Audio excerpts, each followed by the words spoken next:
I genuinely, I think it is the worst Magic set ever made. I don't think so. I do. I think that. I think if you add, you're saying with the additional context of it is an intellectual property and what it has done.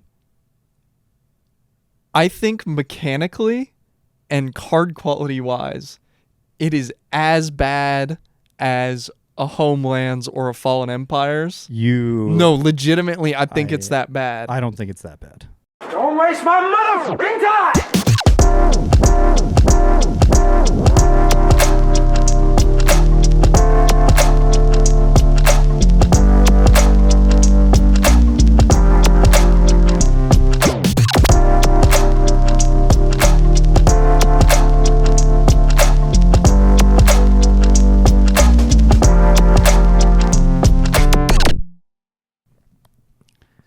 It's another beautiful day at the Timewaster 9000 headquarters laboratory nursery. We're taking care of some little plants, not babies, not that kind of nursery. No, we've got they don't let Miller around those. All right, that sucked. we've got a lotus or two, perhaps maybe I don't know, some fucking mint. That's easy to grow. Some thyme, some mint. Yeah. Maybe a little cactus, some low effort. Maybe a monstera. I like that I started with lotus, which would be extremely high effort and is one of the most easily killable flowers you can have. Me and you taking care of a bonsai tree, a lotus, a monstera that is definitely not wilting in the corner from misuse. Welcome to another episode of the Timewaster 9000 podcast. I'm one of your hosts, Alex. This is my best buddy, Miller. Hi.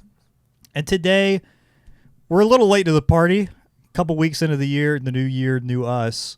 But we thought that we'd take a little retrospective, a little walk down memory lane, and go through all the sets that came out in 2025 and do what everybody loves to do on YouTube. That's right, baby. It's an ordered tier list. It's the tier list episode. Boom, boom, boom, boom, boom. Here's the thing. We are not immune to the YouTube algorithm ELO potion, all right? It could happen to you. It can happen to us. It can happen to anybody. Everybody's got to do a tier list at some point. The fruit hangs low because it tastes sweeter. It's full of yummy juice. And right. It's easier to get to because God wants you to. And there's only a couple bugs in it. Only a few.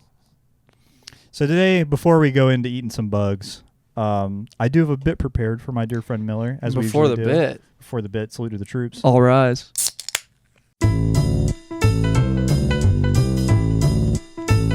You know me, the fighting freak Knuckles, and we're at Pumpkin Hill. You ready? I ain't gonna let it get to me. I'm just gonna creep. Alex, what are we doing on this episode? What are we actually talking about today? Well, we made it 40 minutes deep. We made it 40 minutes deep off the bit today because we were just having so much fun talking about me being stupid about my money. Today we are going back through all the sets from. Oh, the money goes stupid, all right. Oh, the money goes stupid. Let me turn backwards so you can see the V-Loan. The chrome heart's on my chest. It glistens in the sunlight, and I want you to know that we're here to talk about 2025's sets. 2025 was quite a year for Magic. Some might say the best year for Magic so far. I don't think anyone would say that. I think that the people at Hasbro would say that. Yeah, I'm sure that's and fair, that's fair. what I mostly meant is this was a crazy year. I don't think anyone that is ensouled would say that. A lot of people got into Magic with 2025. A lot of our friends, a lot of our family, a lot of people that aren't either of those things but still matter in the grand scheme. And you know what? Things. I had a great time with it. I had a lot of fun playing Magic in 2025, and honestly, I didn't play that much.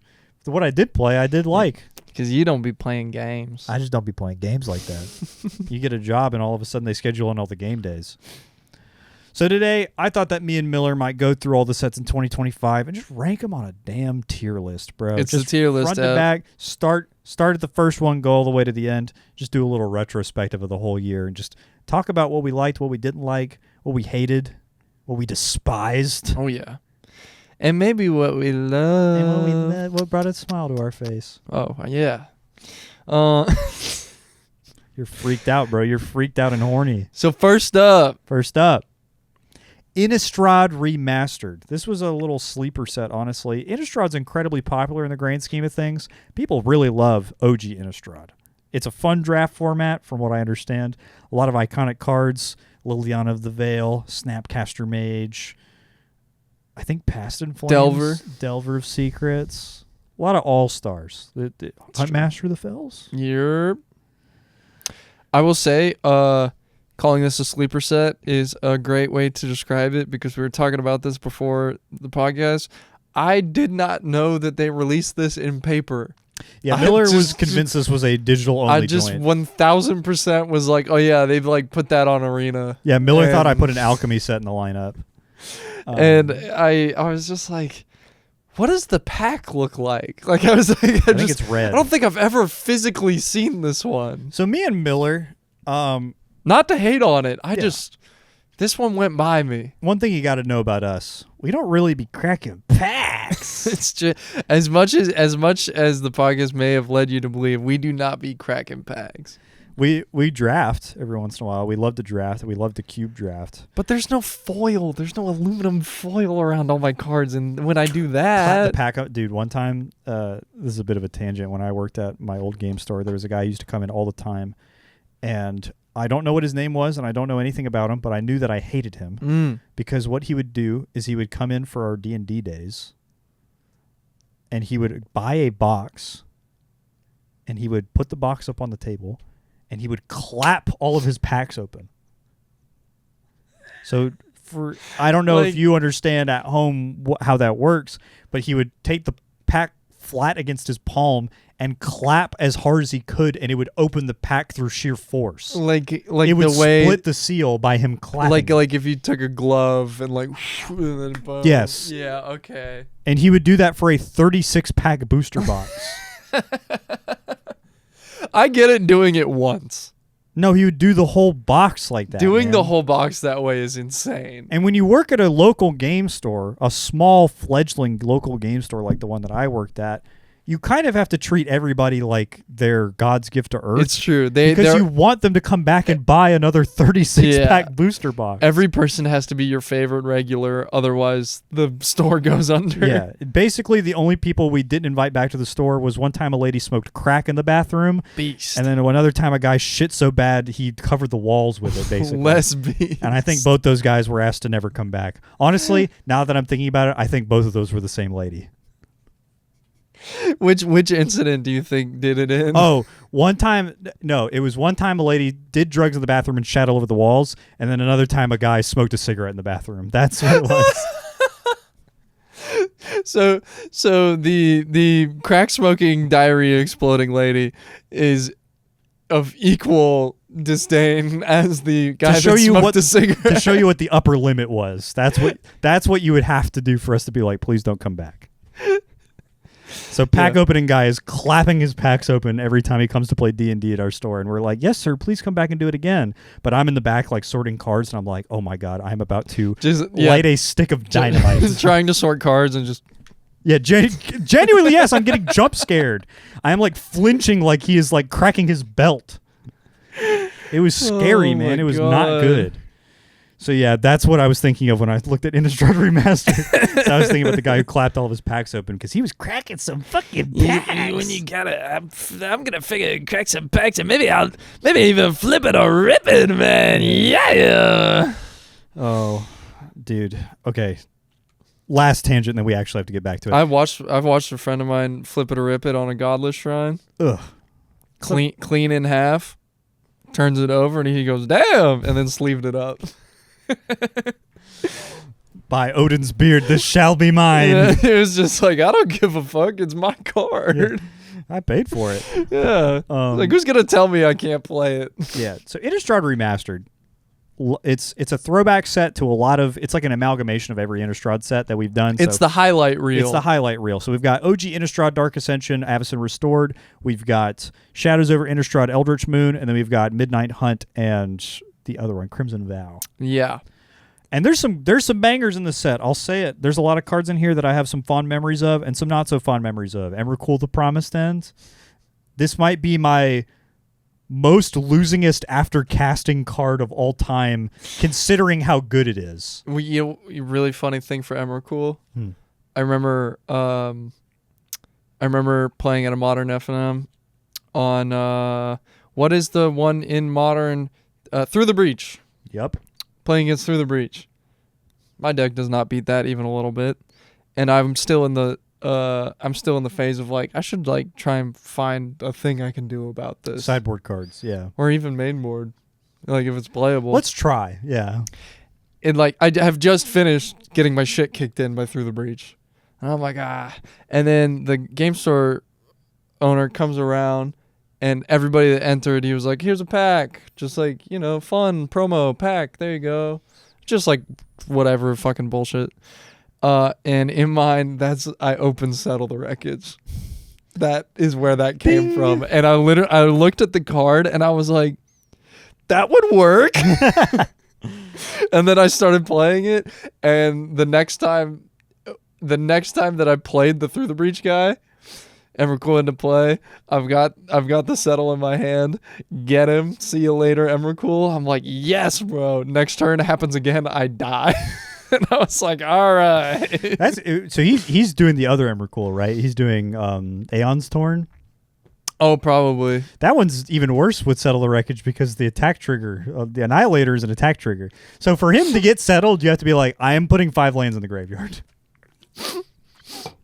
Yeah, let me tell you, it did not work for that instant. I really was just like, I have creatures on board, and if I could just not die to this big fucking thing that I can't kill. Yeah, once we get rid of this thing, then we just start getting busy. It doesn't matter anymore. I'll just kill him with my guys. Yeah. It mattered. It matters. But I will tell you, I kept playing the Settle the Wreckage because it worked in a lot of other games. Yeah, you were feasting on a bunch of other poor saps. There's a lot of cards in this set that I feel very fondly about. I did not get to draft this set. I did not get to open this set.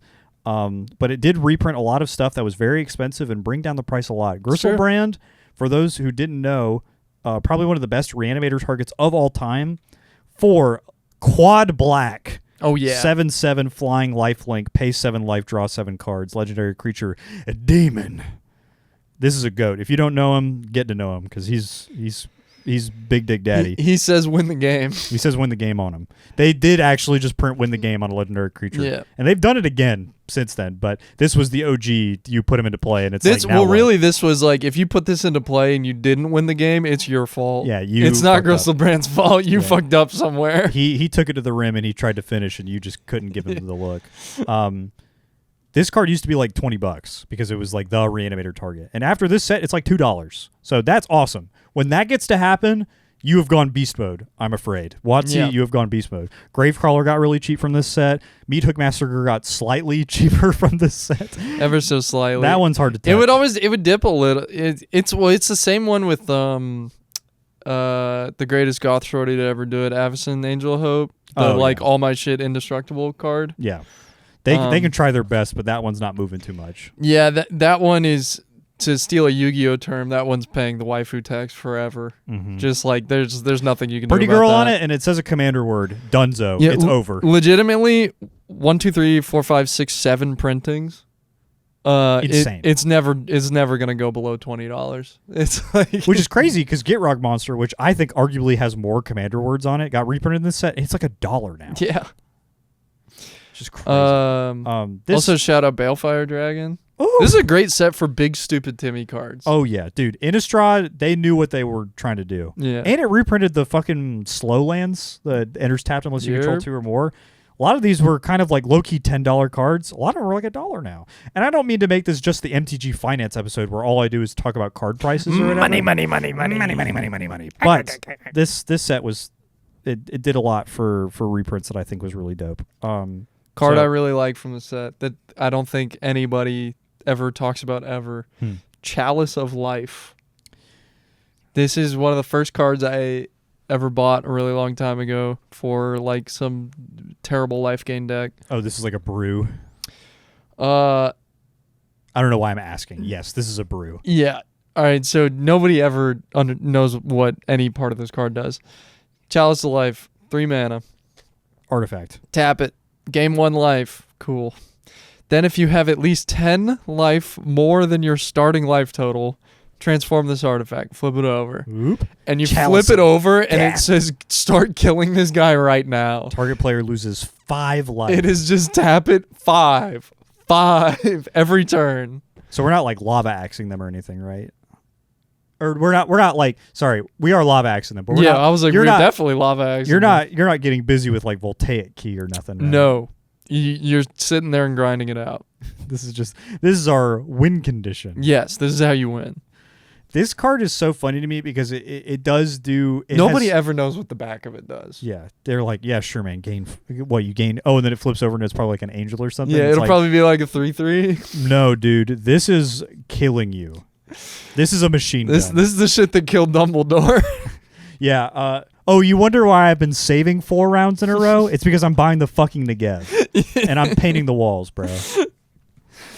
Goodness Negev gracious. is actually really cheap. You can get the Negev round 2 in theory. Really? Yeah. I thought the Negev was like 3K. Well, that wouldn't be a lot either. That's like what an M4 costs. Am I stupid? I don't know anything about CS. Op. You're thinking of the op. You are thinking about I'm the thinking op. about the op.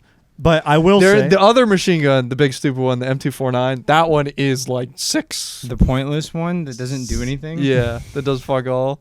Thank you, resident expert Jacqueline. The money spender. Yeah. I'm just trying to blow like a band. 64, yeah. So now that we've talked about the set a little bit, where would you put... We've ordered our tier list into... Not letters, because I think that's a little passe. We've ordered our tier list today. Top of the tier list, all-timer. Next after that, pretty good. Next after that, whatever. Next after that, not a fan. And the final and last lowest rung, lost the plot. Lost the plot. Just not. No, what are we doing? Just actually, we could have just not. Yeah. We could have been. We would just do anything else. I'm considering we forgot about the set. I don't really want to put it in all timer because, like, why would you? I think I would not put it in all timer, based on. I putting it in all timer would be like if somebody told you their favorite album from a band was the greatest hits album. And you're like, come on now. Oh, so you like the hits? You like all the shit that made it to the radio? That's your favorite? Yeah. You're not really caring about it like a story or like a concept? No. You just want to hear fucking you want to pick and choose. Yeah. And I'm not saying that in a way to hate on the set, No. because I think it's totally valid to pick and choose. Sometimes you got to do a victory lap. Yeah, best of the best for this type of set. I think that's totally fine. I think Yeah.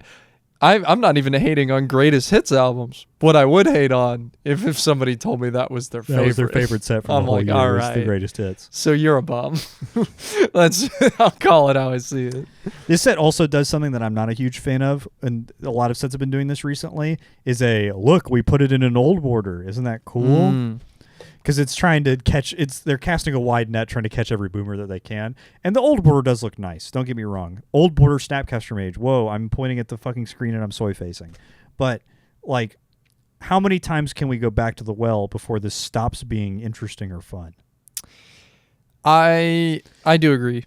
I will say I do like old border basics. They look cool. Because Yes. that's just like It looks nice. it and also like there's not like a thing in my brain where I'm like, oh, newer card, old border, Yeah. like blah, blah, blah. With a basic, I'm just like, dope. Yeah. That's how we used to make these. Yeah, these look cool. I like this border. Yeah. Another thing this set that was really cool is the like poster treatment thing, where it's like the old movie poster thing.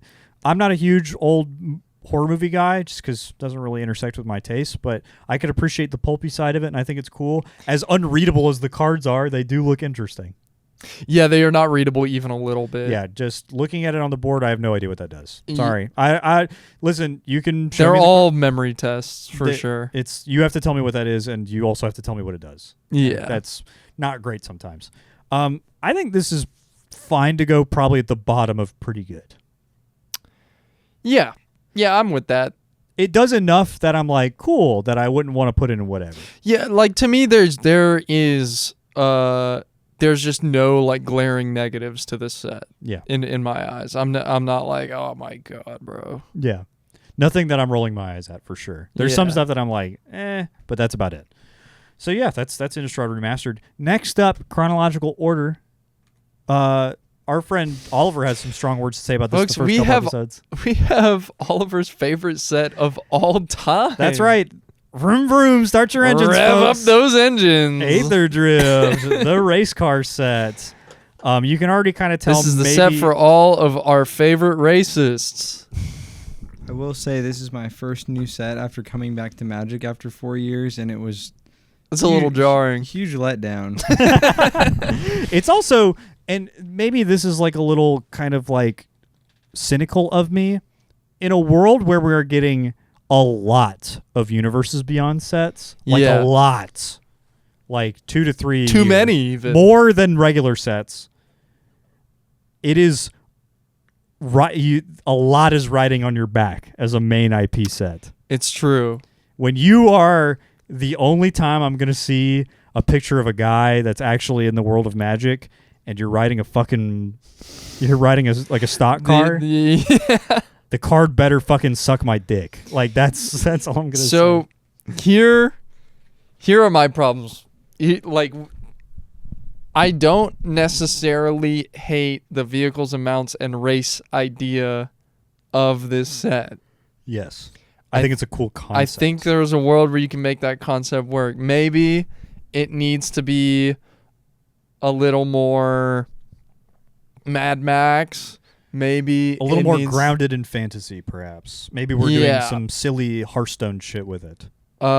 Grand Tournament is a great Hearthstone set, and they do some silly shit in that set that is like this, but it still stays within the world. Yes. Of World of Warcraft, I think. I think that this one, in terms of the direction of how we're going to handle doing the wacky race and everything, probably got away from us a little bit. It gets a little too silly and wacky. And also, my biggest problem in it is whenever I see like a car that I'm like, that's a real car. Yeah, we can't do that. That's driving next to me on the highway. Like, that's not some like crazy like vehicle from Redline that has like, bubblegum pop, insane nitro boost, explode the world. But I'm like, that is a Toyota. If I were to open my friend Dawn's Discord stream and she's playing Rocket League and she's driving the same car that's on the Magic card, I'm off it. Yeah, that's no good. I have the art for Transit Mage pulled up right now, and Transit Mage has a guitar in their hand, and there's a car in the background with wheels, like rubber wheels from like a car that you would drive. Yeah. The shit that I would see on the way to my job. If I go to a car meet and there's a fucker there that looks like Transit Mage, I'm dipping. Transit Mage 2 and a blue for a 2/2. When this creature enters, you may search your library for an artifact card with mana value 4 or 5. Reveal it, put it in your hand, and shuffle. Also, kind of a lazy design. You have Trophy Mage, and you have Tribute Mage, and you have Trinket Mage. They all get a very specific one, and they're all holding a card that's like, dude, you get Sword of the Meek. That's what you go get. Trinket Mage, you go get like Black Lotus or whatever. That one's a little. We started with that one. You're like, what's the fucking guitar car? Yeah, I don't know what is that in Dustmore? Yeah, I don't know what Transit Mage gets that's supposed to be inspiring to me. And there's a lot of cards in Aether Drift that are cool. Stock Up is good. Yeah, I like that card because it's good. There's another card in this set that I think I like. If I could, I will give you my 2 card positives for Aether Drift. One, I have the distinct memory. I told this story, but going through the whole set and just like, wow, the exhaust mechanic is really cool. There's probably an exhaust deck in here. Getting so unreasonably high on the idea of green-red exhaust and what if I did it every turn. And my other one that I like is Gas Guzzler. And that one, I don't even know what Gas Guzzler does. I've never read the card. Let's go read Gas Guzzler and ruin the fun of it a little bit. Black for a 2/1, Vampire Rogue, Gas Guzzler. Start your engines. If you have this is the set mechanic, by the way. If you have no speed. Another parasitic mechanic. Yeah. If you have no speed, it starts at 1. It increases once on each of your turns when an opponent loses life. Max speed is 4. This creature enters tapped. They do this all the time. Just black two power creatures that enter tapped. Max speed. Black. Sacrifice another creature or vehicle. Draw a card. Pretty good. That's a good effect, but you kind of have to get set up with it already. We do not like Gas Guzzler because it has a powerful effect. We like Gas Guzzler because it looks like John Turturro and he is drinking crude oil.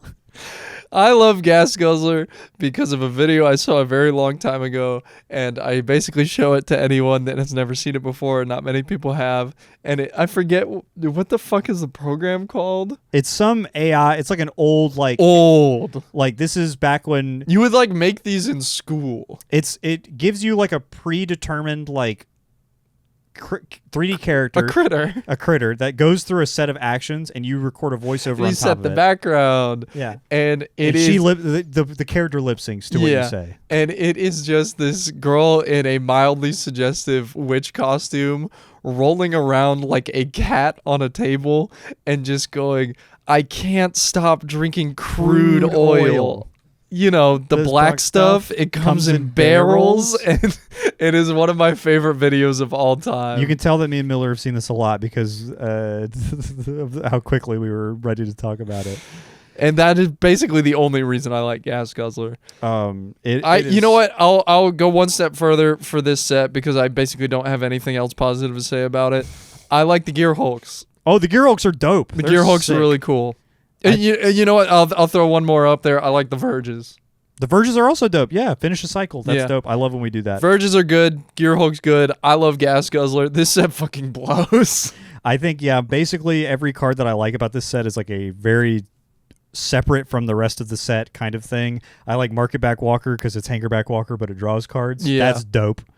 It's also like Walking Ballista, which is another card that I love. Monument to Endurance. The Monument's cool. That's cool as fuck. I remember it getting printed and me being like, dude, this is so cool with Seismic Assault. And then I never played with it. Just because it was worth a lot when it came out, and then it stopped being worth a lot, and then I didn't care anymore, and then it's worth a lot more now because people are playing really in playing Standard. It won the damn Pro Tour. This set is just full of so many cards that I'm like, I just don't give a fuck. This set is neat if you cherry pick. There's a lot of there's nuggets in there of really Yeah. cool cards. Dredger's Insight's a cool ass card. At the end of the day, you are still pulling from a pile of shit for the most part. I think the big part about this set that really just does kind of sour me on the whole concept is that you do have a lot of work to overcome to convince me to enjoy a set that is about cars, because I'm not a big car guy. But on top of that, this is, I hope they see this and realize that this is like, we can't be doing this anymore.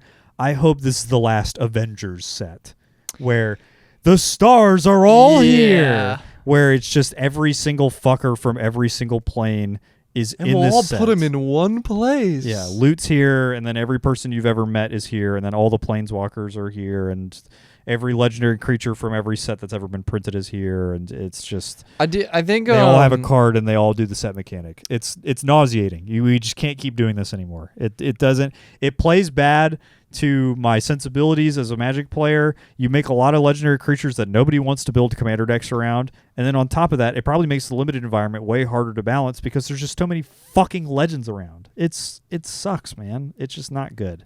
This thing for this set, it's like at least like, yes, it's a real Magic set, and I'm at least happy for that. But also, all of the sets used to be real Magic sets. And so I didn't even... When you only get 3, it's a lot harder I to like it. didn't need to bring that up as a quality. That was just by default. Yeah, those are Magic cards, and I like them. Yeah. And nowadays, I have to... That's like a by default benefit to a set, in that, like, it could be complete, utter waste of cardboard and ink, and I would still be like, at least it's a real Magic set. And this kind of does that for me. Yeah, tough. The Ketramos is from this set. Can you believe that? I Right? forgot. I just totally forgot that Ketramos was. I will say one thing. It is funny that they have Samut in this set, and she's just running because she's fast. She's fast. She has haste. She's fast as fuck. Just Whatever, man. Let's get to the next one. Where are we putting this one? I think this is at most whatever. I think It's- that I would probably want to put this in not a fan. I don't think it's quite lost the plot, but it's close. It's not lost the plot. It's lost the plot to me is irredeemable. Yeah, it's just like So this is just like, we didn't do good. Not a fan. we were rushed. I would say very, very clearly this set was rushed in design. Not just because there's cars. But you know what? You know what came next?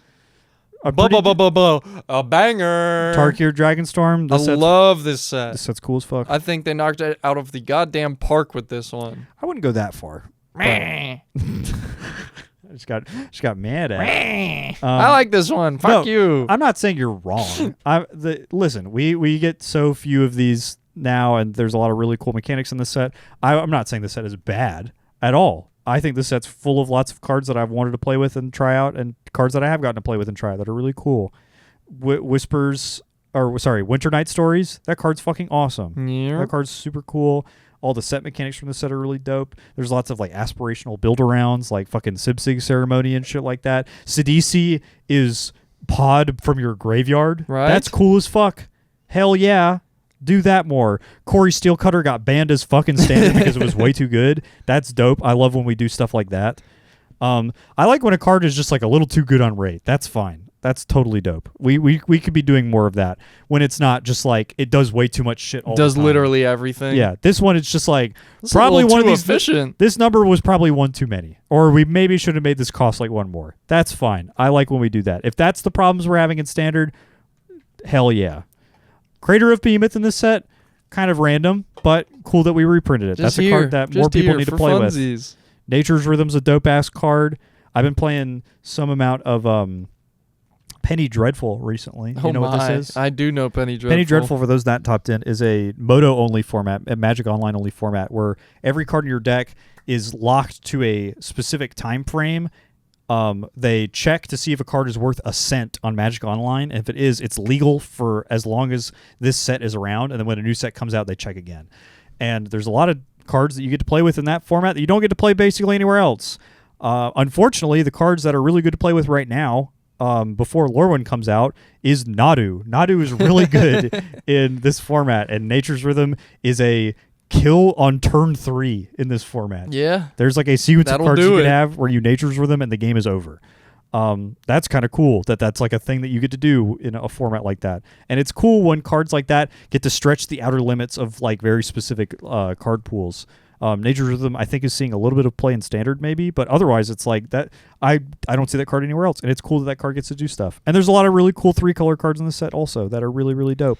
I think the multicolor cards in this set are the most interesting part about it. Yes. And something that I also really appreciate for this set is largely we have a really good balance of card where we put a ton of text on it because it's some sort of unique effect, but also plenty of cards where they are just like keyword does this, done. Yeah. And like No frills. There's also like plenty of like count the colors, you get an effect per color. Like Fangkeeper's Familiar, great example. 1 Sultai card, so 1 black, green, blue. Creature, snake, flash. Enters, pick 1. Gain 3 life, surveil 3. Destroy target enchantment. Counter target creature spell. It's very, very down the line of It does one of color. each. Yeah. It's it's like and then Lightning also the Angel or ones that whatever. are like a lot of text because it's like kind of unique.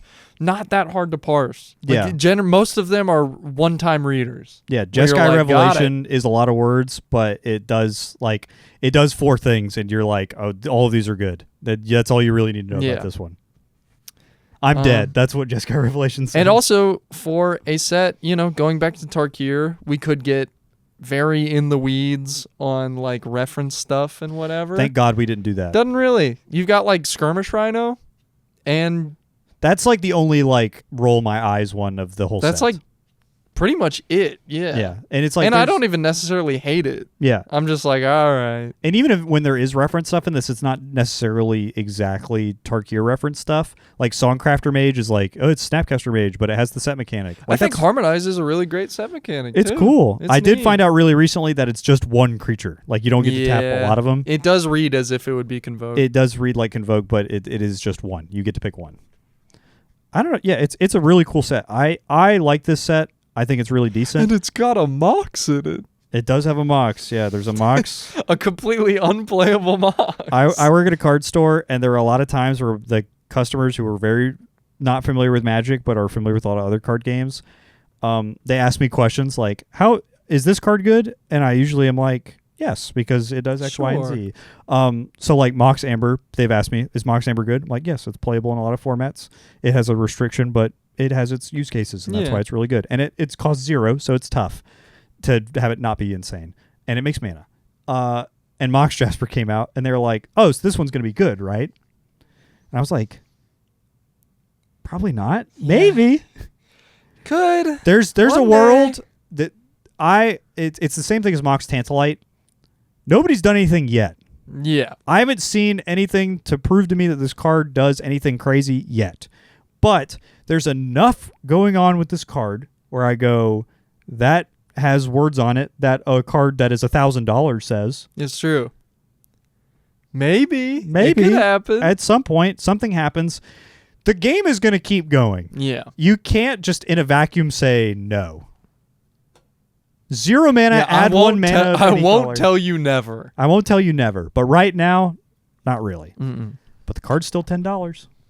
Other thing for this set, I drafted a lot of it. I didn't. That's a big difference between us. I did not draft any of this set. And I think for its draft environment, it's really cool and it's really neat. And for a 3-color set with pretty weak lands, Yes. like you have tapped gain lands And then you have tries. and you have tapped tries and that's it. And then And you have evolving wilds. Yeah, evolving wilds, and then it was like monocolor rare lands, right? Yeah, that like are neat and do a cool thing. Mhm. But they gave you the creatures that filter for everything. That's dope. And then they gave you the monument cycle. It was like 2 mana, go get the land, put it in your hand, and then you can... It's a mana rock, right? It's not a mana rock. It's literally go get the basic, and then you can cash it in later. Oh yeah, it's like a locket or whatever. Where it has like Yeah. an activated ability later to do the thing that. And then That- the mana rock that they put in is Dragonstorm Globe. Oh, it's just Manalith, but it makes dragons bigger. Yeah. And I think the non-solved version of this draft environment was really, really fun because pretty much all you did was just like whatever colors I think I can make it happen, and then you go nuts and you just like no, everything's just kind of fucking whatever. Was there like a lifetime you got to the end of this draft format and it's like, yeah, you probably just do this every time. Yeah, pretty much. There it is either going wide on some mobilized shit. on like Mardu tokens, or it is if you got away with it, 5-color dragons. That's beast. That not a the bad ga- thing to have be in the life cycle Right? of your game. It's I'll say it's it. not the worst. It's a lot better than when New Capenna was floating around. It's like, guys, it's a 3-color set. It's like, yeah, you play blue-white every time. I believe the biggest card to come from this set is, funnily enough, I think it's Voice of Victory. Voice of Victory, really, really fucking strong. Corey Really Steelcutter was good. really strong. Oh yeah, Core Steelcutter. That would be the other one. Ugin was good in, or I think they still play it in like Eldrazi decks in Modern. Yes, that one is getting played in Modern. They Cube- just hard swap for the other Ugin. Cube All-Star, I noticed this recently. Sage of the Skies, 3 mana 2/3. When you cast a spell, if you cast another spell this turn, you copy it, and it's a flying lifelinker. I saw this That's cool. when Yeah, people were this one is drafting cool. the arena, when they put Powered Cube on Arena, and people were like, Boros is too good. I was like, they're full of shit. Yeah. I saw somebody How? go land Mox Sage of the Skies, and I was like, oh, now I get it. Yeah, never mind. I understand why maybe this would be a problem. Yeah. But yeah, Also, the just kind of mechanics across the board. I think we did a really good job. There's a lot of Cool interesting mechanics. ones. They're a lot. Flurry is cool. They're not particularly difficult to understand, Mm-hmm. and Mobilize is dope as fuck. and yeah, they're all just neat. And I think they are. What is nice about them, is that pretty much any of them are applicable outside of this set. Oh yeah, there's they play very nicely with other stuff. there's no mechanic in here where I'm like, well, Aether Drift this doesn't really do that. yeah, there's no mechanic in this set where I'm like, well, this only really works if you do the thing. Yeah, I'm very comfortable putting this set at pretty good. I didn't play with it that much. I wouldn't call it an all-timer. I think that there's sets later on in this year that get closer. If you feel like maybe this set, if you think Tarkir Dragonstorm's an all-timer, I To get me, it. it really leans that way, but maybe I'm trying to. All right, so I mean, I'm looking at what's left for the year. To me, there's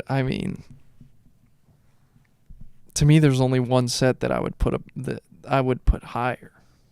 I think we probably have the same set in mind. Probably not. Oh, really? I don't know, maybe. well, Tarkir Dragonstorm, you would put an all timer. I would. I really like it. I think I would it's put it really, at the top really of pretty good. And I think it's fine for us to settle in the middle and just put in all timer. Because and it could be subject to change. I could change my mind if I feel strongly about this set that it's good, and you are like, this is a really fucking sick ass good. set, I'm fine. It's putting it in all timer. dope. It's cool It's as fucking fuck. awesome. I think the only reason I hesitate to put in an all timer is there's no card in the set that I'm like, fuck yeah. There's a bunch of cards that I'm like, hell yeah, all right, but there's no card that I'm like, yes.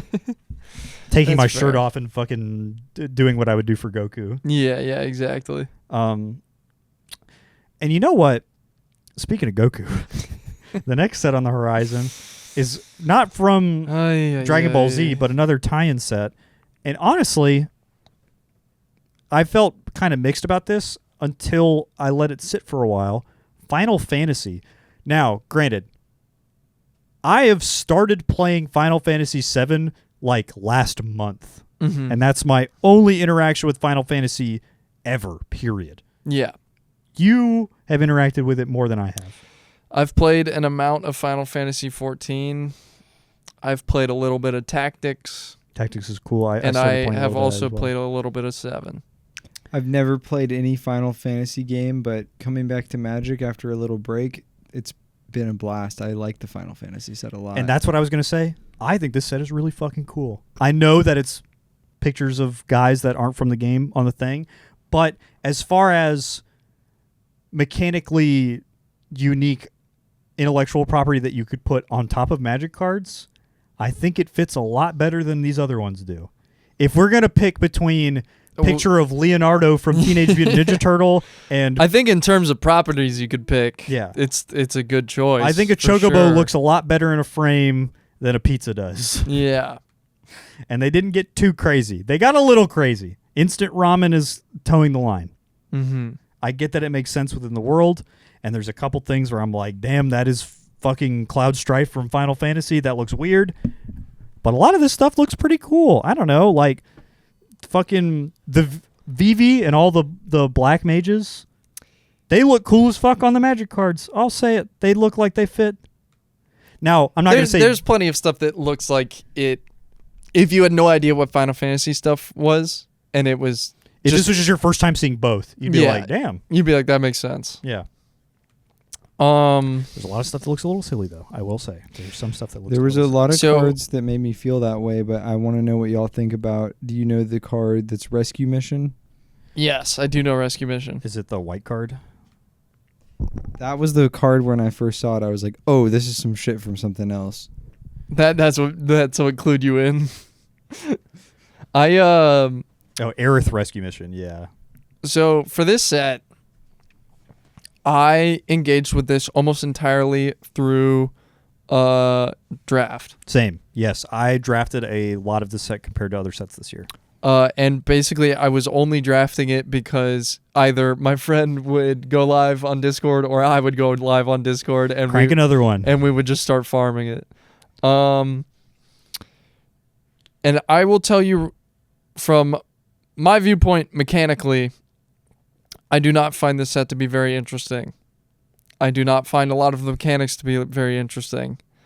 I think a lot of the powerful cards in this set, at least in a limited environment, are complete horseshit. I think what's odd to me is a lot of people really like the limited format for this set. They really like the draft set. And I just don't. I just don't. I really, I think that the lack of, I think that a lot of the stuff that you would want to build around is really difficult to do so. In the limited format? Yes. I think that... Very aspirational limited format, I will say. Yeah. I think that black is extremely good Head and compared... shoulders above a lot of these other colors. Like, if you're going to play anything in one color, that's the one. A lot of really good cards in black. And side quest Hunt the Mark actually, like, you know the story where it's like, I walked with Jesus on the beach and I asked why there was only one set of footprints and that's where I carried you. That's what side quest Hunt the Mark did for me. The amount of times that I would just get this card like 8th pick, and I'm like, oh, so everybody I'm drafting with is like not even awake. Yeah. And also, like, There's no way there's a better card in this pack. And also, you have an abundance of kill spells. And then a bunch of cheap guys that just like sit around and do fuck all. Yeah. And also, like, I think one of the biggest ones, cornered by black mages. Evil. Insane common to have. Just go edict you, make a guy that will be a win condition. Yeah. And it's just like, all right, cool. And you would just get, it would wheel all the time. And Yeah, you're walking away with 3 copies. You'd have 3 or 4 in your deck, and you're like, so the next 3 guys I see don't get to play anymore. Yeah. If I play this, if I'm on the play and I play turn 3 cornered by black mages into your 2-drop, All right. you better have a good rare in your deck. And I'm probably going to corner by black mages it. And here is my biggest problem with the limited format for this. Talking about having good rares. This is when we have the Oh god, I forgot about the bonus sheet. Yeah, we have a bonus sheet in this bullshit. This bonus sheet is egregious. I've played with a couple bonus sheet draft sets so far. Like Strixhaven's was. You just literally shouldn't be allowed to play with the bonus sheet cards. I think that they are fun. I think that yeah, there are cool ones to have. Like when you put like cultivate on the bonus sheet, like cards where it's like this makes no sense to put on the card file because it just has nothing to do with the world and it doesn't really make sense with any of the set mechanics. That's fun. Or when a bonus sheet card is an old reprint that kind of mechanically overlaps with some stuff. Sure. I'm trying to think if there was one in Strixhaven that was kind of cool. Like Snakeskin Veil and stuff like that, Yeah, where it's like yeah, cool combat trick that like kind of plays to some of the set mechanics of like, oh, do you like that like works. There's like a life gain card I think on the bonus sheet for Strixhaven that's like kind of cool with what they're doing. That kind of stuff is really interesting. When it's hey guys, counterspell. You want to know what isn't? Atraxa. Yeah. Not a great one for this set. Yeah. Doesn't have anything to do with the set, even a little bit, and as soon as it hits the board, the game's over. Biggest fuck 2+ color legend because you wanted to put it on your bonus sheet because you could put a picture of a guy from the thing on there. And then it ruins the draft that I'm playing because it's like, oh, this guy cast fucking Mildrotha or whatever the fuck the reanimator spell is. That is, by the way, guess what? It's in black. Yeah. Already the best color. And it's just like, all right, cool. Like, my deck that was already really good is now that much better because my main win con has now become, I'm going to reanimate Atraxa instead of like a fucking Swamp Cycler. Or just the amount of times I'm playing the game and we're all hanging out having a good time and a guy has 1 red up and I'm like, oh, maybe a combat trick. Nope, it's Lightning Bolt. You know, the card that deals 3 damage to anything. And it's like, oh, didn't know that was in here. Yeah, also, we kind of balance the set and most sets around not having this around. Also, the bonus sheet stuff tricks a lot of people too because you'll see Brainstorm and you'll go, oh, I don't know a lot about Magic, but I know that that's a famous card and I know it's good. People say that Brainstorm is good, and it is good. They play this one in Legacy. Yeah, not good in your deck. I'll say it right now. Yeah. Neither is Dovin's Veto. No. Take these out of your deck, man. Take that Dovin's Veto out of your deck, Brave Warrior. And there are, and I will say I won't just keep ranting on black because there are other options. You can be playing Boros Equipment. That was a somewhat interesting strategy that was like really, really good if you had the legendary for it. It was cool. My general problem with the limited format for this is that it's Blowout City. Yeah, it does seem all of like the matchups are not like interesting back and forth. They are you fucking lose, idiot.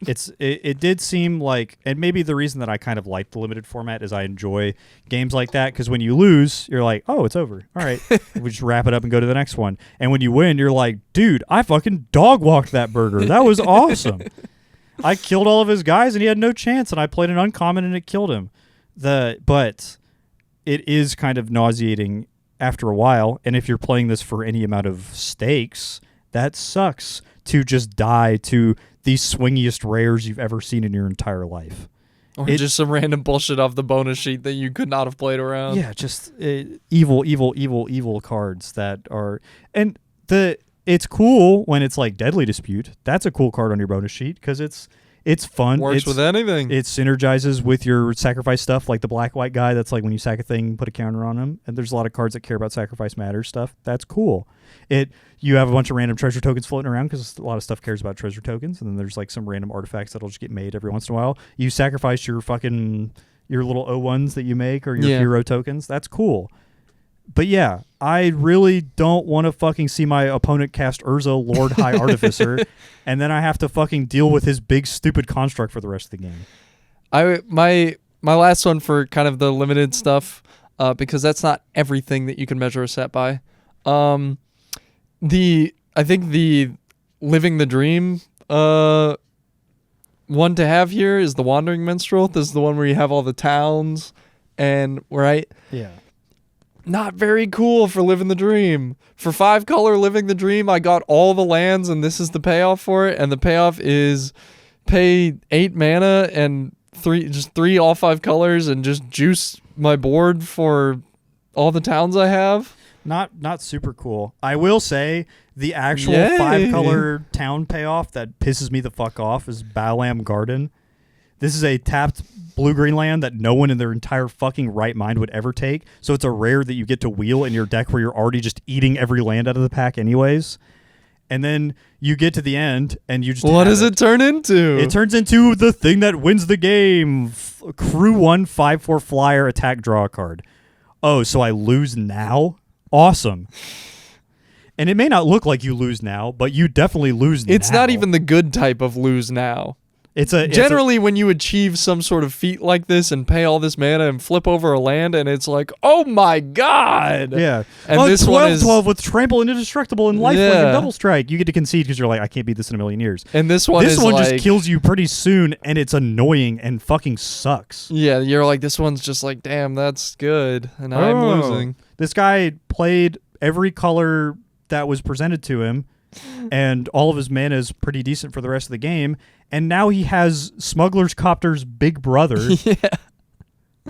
And I'm still not dead yet. And I'm not dead yet, but I am dead. Hope I draw my Atraxa. Yeah, I hope I draw my Atraxa. I don't know. Talking with you about it a little bit makes me believe that maybe this wasn't as fun as I thought it was. I had a good time with it, and some of the cards are really interesting for playing every once in a while, and there's cool cube cards in here. But it's the best best-selling Magic set of all time, I think. Yes, it is. By a long shot. This is not a great thing to have with a set. We made $2 billion with this one. Yeah, and the draft format's pretty fun. And that's the best thing I can say about it is I had fun drafting with it. Listen, I'll give it a Pauper award. There's some extremely playable commons in here that are seeing play. 3-mana guy that makes an 0/1. People are playing that in Tron. Black Mage's Staff. You've got Commune with Beavers. Just that nice card little is fire. green cantrip for anything. It is really difficult for me to say positive things about Universes Beyond sets because I really fucking hate them. I hate them more than anything in this goddamn word. But I am capable of giving something its flowers. So I think that the Saga creatures are neat. Where they're the Saga enchantment creatures, where they are a creature all the time, and the Saga just goes and goes and goes. That's cool idea. It's a neat idea. We're playing in the space. We're not saying that Final Fantasy is irredeemable dog shit. I would never even come close to saying that. This one is like, it's decent. There is meat on these bones. Not There's even close to here. as bad as Aether Drift. It's true. And really, at the end of the day, my biggest gripe with the set is that it's Final Fantasy bullshit and not Magic. If this was just some bullshit. random, if this was just Strixhaven with all these cards and they just didn't have pictures of Cloud Strife on them, I think we would both be be a lot happier. I'd be like, whoa! I'd be like, this set's pretty good. That's I like this one. But because it comes with it a huge pedigree and a lot of warping to the game that I love going on, I think that we are a little more critical on it than we usually would be. Whereas I think the general consensus on the opposite side of the spectrum, I'm not trying to say I'm not like other girls, so I'm prettier and smarter than everybody else because I listen to the Smiths. I am trying to say, though, that a lot of the general consensus across content creation that I've seen so far is everybody's like, dude, I played a lot of Final Fantasy growing up. This is awesome. And so they are coming at it with a baseline of this is dope as fuck, hell yeah. It's true. Which I think I would like to skip ahead a little bit and maybe go to the next one just to compare and contrast. I'm going to put Final Fantasy in like top of whatever. I think that it's like the best I ever felt about it was cool. I will be generous. This is the most. This is the nicest you will ever see me be for a Universe Beyond set, because I think compared to all of them, this is the best one. So you'd put this at bottom of pretty good. I would. Okay, below Innistrad Remastered. Oh yeah. Okay. I would never put this. I would never put this above an actual Magic set that's good. Yeah. I'd put it. I'll put it above Aether Drift. So I'm well aware it's better than that. Yeah. But so what I was getting at, compare and contrast. Beloved IP. Lots of time and effort put into it. The everything's riding on this set to do well. Yes. It does well. Everybody who likes the IP really likes it. It puts a bunch of commander cards in everybody's commander decks. The limited format's pretty okay. It's unbalanced, but people like it. Yeah. Flip side. Spider-Man. A lot of stuff riding on Spider-Man. You know what's really funny? Huh. I pulled up all to be able to go through the sets as we talked about them. I pulled all of them up. I didn't even pull Spider-Man up. I don't have it up on my laptop, and I'm not gonna. I like had forgotten, and now that we're talking about it, I'm like, oh yeah, Spider-Man came out last year. A lot was riding on it, both monetarily and popularity-wise. It's true. We're like neck deep into doing a lot of Universes versus Beyond sets. This is the second one we're going to put in Standard. How do we make this work? Marvel is not quite as big as it's ever been, but it's still in the... They still have it. The nuclear fallout of the Avengers movies is still very present. And Yes. me and Miller are mutating. We are growing extra limbs and heads. I'm not saying that I like this stuff. My eyes are different colors. Yeah. Oh, wow. That's very pretty. Yeah. Mine change colors when my mood changes. I'm also a wolf. I don't know if I ever told you this. Oh, okay. But the Spider-Man... Me personally, I'm just a normal dog. Help me. You can trust me. Me and Miller, I don't think this is outrageous to say, like comic book stuff. I do. I like Spider-Man. I haven't read a huge amount of it. Most of the comic stuff that I've read is kind of like the ID comics, like fucking like Invincible and stuff like that. I'd even go so far as to say Spider-Man is one of my favorites. Spider-Man is the coolest Marvel character. I like that guy. I think this is a pretty agreed upon thing. He's the Sonic the Hedgehog of Marvel comics. That's like not even unreasonable to say. Sure, yeah. He overlaps a lot. He's plucky. He's an underdog. He does a lot of cool stuff. His powers are unique and interesting. It's true. Very hard to dislike cool Spider-Man. colors, costumes designed awesome. Yeah. Multiple iterations. The movie was good. The movie The first was one damn was really good. And then the Magic set comes out, and we start playing with the cards. And everybody goes, whoa, this is kind of a stinky pile of poopy. I genuinely, I think it is the worst Magic set ever made. I don't think so. I do. I think that. I think if you add, you're saying with the additional context of it is an intellectual property and what it has done. I think mechanically and card quality wise, it is as bad as a Homelands or a Fallen Empires. No, legitimately, I think it's that bad. I don't think it's that bad. It's not even close. And then what really tees it up and knocks it out of the park is that it's got pictures of Spider-Man. Is that it's Spider-Man. Well, it's not even the pictures of Spider-Man. It's the bagel and schmear. It's the man in the high-vis. Yeah. It's all of that. But then you have pictures of Spider-Man and you have pictures of like 55 other Spider-Man, and everything says heroes and villains, and also none of this shit works with spiders anywhere. Yeah, none of it works with any of that there's ever. There's some sort of It spiders. also doesn't work with other Magic cards anywhere at all because everything's about heroes and villains. Not a whole lot of constructed relevance for a lot of these guys. It is a set that is entirely parasitic in that it only works within itself. Which is crazy because it doesn't even feel like a lot of the cards really demand that much of other stuff from the set. You know what I mean? Like, in web or whatever it's called, the fucking Web slinging. web slinging, where you pick the thing back up. It's like it's very similar to ninjutsu. I genuinely, when they first announced that, I was excited because I was like, dude, this is so cool with Manadorks. Like, this is going to be like a cool constructed thing where like maybe there's a really good one where you like fucking play a guy super early, like way too early. Or like we do like some spring leaf drum shenanigans. Like, that's a cool aspirational design mechanic. Nothing. Like, actually nothing. It's crazy. Yeah. Nobody is playing with these cards. I genuinely thought that the new one where it's like a common Spider-Man. It's like 2 and a white, 3/3. Yeah. In web for 1. Yeah, the 1 mana 3/3. The 1 mana 3/3. I'm like, this has got to be like insane in Pauper. That is the only one I've seen get played, and it Raps. gets played in exactly one deck for Pauper. It gets played in White Weenie, and not that deck is arguably pissed, bro. in copium tier Yeah. for shit you could be playing. Bro, I pick up my Thraben Inspector. Holy. Yeah, whoa, mama. It's actually just so, because Spider-Man to me is not as bad as Homelands. Because there are cards in the file that I look at and I go, I would like to play with that card. I would put this in a deck somewhere. I'd put it in a cube even.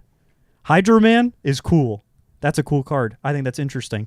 There's a couple other Spider-Man cards that I've played with personally and thought they were really interesting. The Norman Osborn Grixis guy, Sure. where he hits you and he connives. That's kind of cool.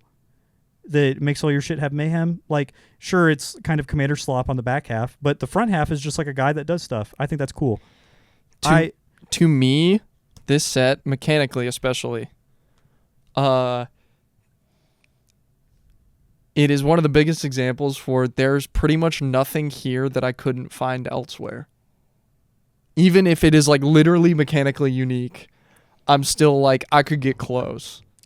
Yeah, I think that's actually kind of fair. You are, and this is not to say that the people at Wizards of the Coast did not do what they could with what they had.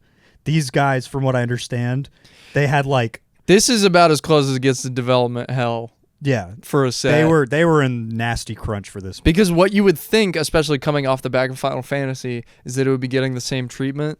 Not even close. They had insane crunch. They had almost no time at all to get this done. They also originally it was supposed to be a much smaller set. It was literally supposed to be like no commons. It was going to be like no commons, no uncommons. Oh, it was going to be like one of those fucking... It was like an itty bitty micro set. What's that shit they did with fucking... They did it with March of the Machines, like Yeah. the bonus set. Yes, that's literally what it was supposed to be. And then Marvel was like, fuck you. about a quarter to halfway through development for already we are in crunch time. We have no time to make this. The call came in of like, no, this has to be a bigger full standard set. And they were like, we didn't make any commons or uncommons. And also we didn't design any of the other shit with that with in mind. commons and uncommons in mind. Yeah. And they just had to make a bunch of shit up. That's why you get like Bagel and Schmear and dumb bullshit that sucks really bad. Just like, actually, I don't know. What's a thing that happened in the comic? Just fucking put it on. Yeah, anything. Literally anything. I will put literally a citizen of New York City in a construction hat and a high-vis vest. I will put that on a card. Put a Fuck it. disenchant in. Fuck it. Who cares? And so it had a ton of problems going for it that makes the set even worse. Yeah. Than it already is. And it's just all one big jumbled mess to just straight up I am so on this set is completely irredeemable to me. I think there is not a single card that I would ever want to play with, even if it wasn't Universes Beyond. Yeah. There's not a single card in here that I would ever want to play with. It is Universes Beyond, so I'm already not going to be doing that. It is a jumbled, unbalanced mess that doesn't work even a little bit. The draft for it is fucking horrendous. I didn't get to draft it. I heard that it wasn't fun. I did it as a joke. Did it once, and I was like, yeah, man. And then on top of that, it doesn't work with other existing Magic cards. It's just purely for something that has as big as an IP behind it as it does, you would think that we would have tried really hard for this, and you'd think we would have taken better care of it. And I don't really know what happened beyond the scenes, beyond what I've already talked about, but something really fucking bad happened with this one, and we got a big pile of Stinky just poo-poo. garbage. Yeah. It definitely is a shame too, because it's like, I think if they gave them like a year, whatever the regular like set development, I'm thinking it's like a year or two or something like that, to like actually get it cooking and rolling, and they got to do like commander decks and like all the stuff they would I normally do. absolutely think you could Final They could have knocked Fantasy this home shit run out of on the this park. one. Yeah. It would have probably been pretty cool. I might Talk have been about the even Knicks, halfway baby. interested. Love the Knicks. Let's go. Come Yeah. on, baby. Let's go to the Mets. Let's go fucking there's plenty of meat on the bone. This comic's been going for millions of years, Yes. and the game Magic the Gathering has been going on for 30. There's plenty of room for us to play in this space and do some cool shit. But when you have 45 seconds to come up with a card that has a picture of Reptile or whatever his name is on it, Yeah. it's not Reptile. That's the guy from Mortal Kombat. Lizard Lizard Man. Man. Yeah, it's just it's unfeasible. So I do not think this set is irredeemable. I think there's some stuff in here that's cool, but I do kind of see where you're coming from, where you say it's not anything that I couldn't find somewhere else, especially because it is Universes Beyond and you're already soured on it in general. The reason I brought this one up after Final Fantasy is I think it was really funny to see Final Fantasy where everybody is like, dude, hell yeah, more fucking Swiss cheese to put in my mouth directly. I fucking love spraying the can directly in my mouth. Yeah. And then this set comes out and they're like, this can of Swiss cheese has been sitting in the fridge a little too long, I think. Like, which is it's- crazy because it's arguably like a way bigger intellectual property. Yes. This is the biggest example of as if I was somebody that did not have the problems I do with Universe Beyond and I liked them, Final Fantasy would hands down be the best one, and Spider-Man would immediately hands down be the worst one in terms of like just how the sets are. We took a risk and it still sucked. Fuck. Yeah. Damn. The Final Fantasy is hitting the home run out of the park, and Spider-Man is Bunted into my own nuts. yeah, getting heat checked by the pitcher, and my testicles explode. That's like that is the gap here between So, these two. We're definitely putting Spider-Man in Lost the Plot. And I'm it goes in Lost the Plot. This is as bottom tier as it gets. And I'm not even trying to be hyperbolic when legitimately I genuinely believe it's the worst Magic set ever made. Straight up. I think it's awful. Oh, and I didn't even mention when we go to put it on Arena, and they don't have the rights for digital cards. Oh. So they had to make up some completely other bullshit with Through the Omen Pass, but everything still says spiders and heroes and villains on it because it has to be the same. So they just painted it with a new coat of paint.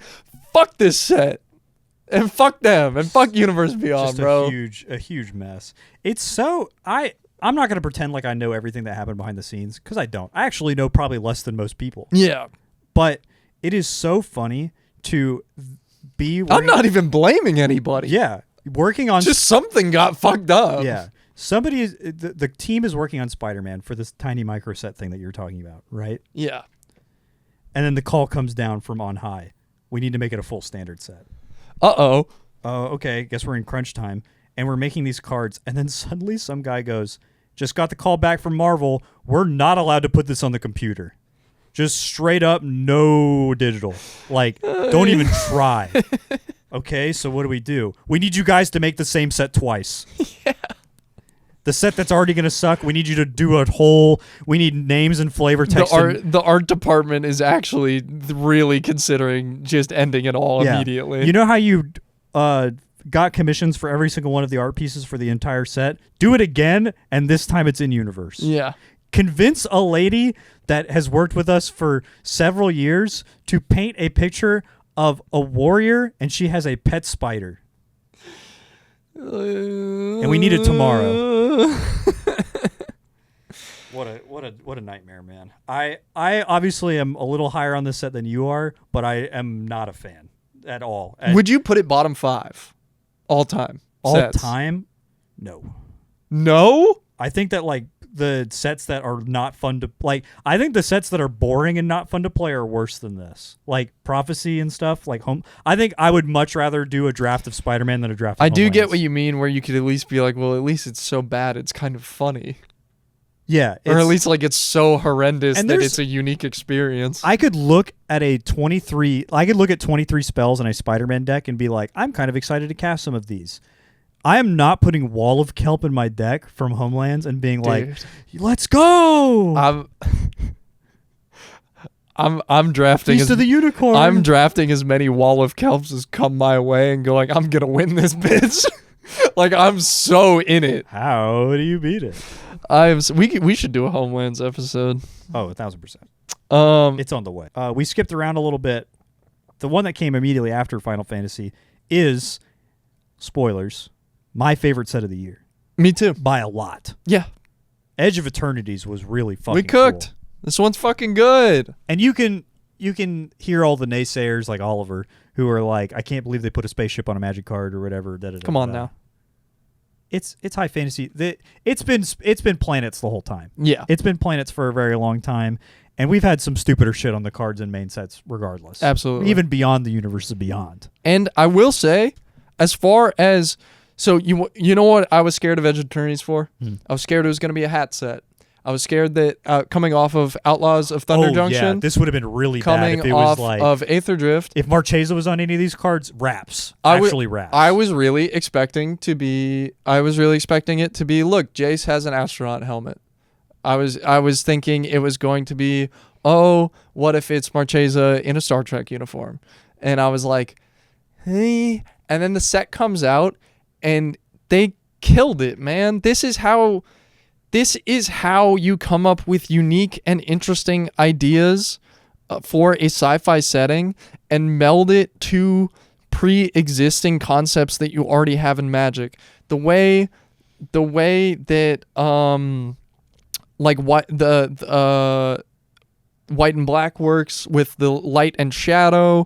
Yeah, it's like I the forget what it cosmic is. ideas here. Blue just getting really weird with like their weird scrungly aliens. I did read some of the lore for this set, and also some of it was good lore. Some of it was spoon fed to me in a Ristic Studies video, so I'm not going to take credit for all of it. Sure, yeah. Somebody did read me the Spark Notes, but like the blue guys being like the aliens that live on like a crystalline planet where the gravity is like 10,000 times of like Earth's or whatever. That's why they're all fucking weird ass liquidy squids. guys. Yeah, liquidy they squid don't have, guys like, with faces. no bones. They don't have faces that emote the way that we do, so they have to have like simulacra that stands in the place of it. The black clan, like the people in like the black color identity. The Black Klansman. The Black Clansmen.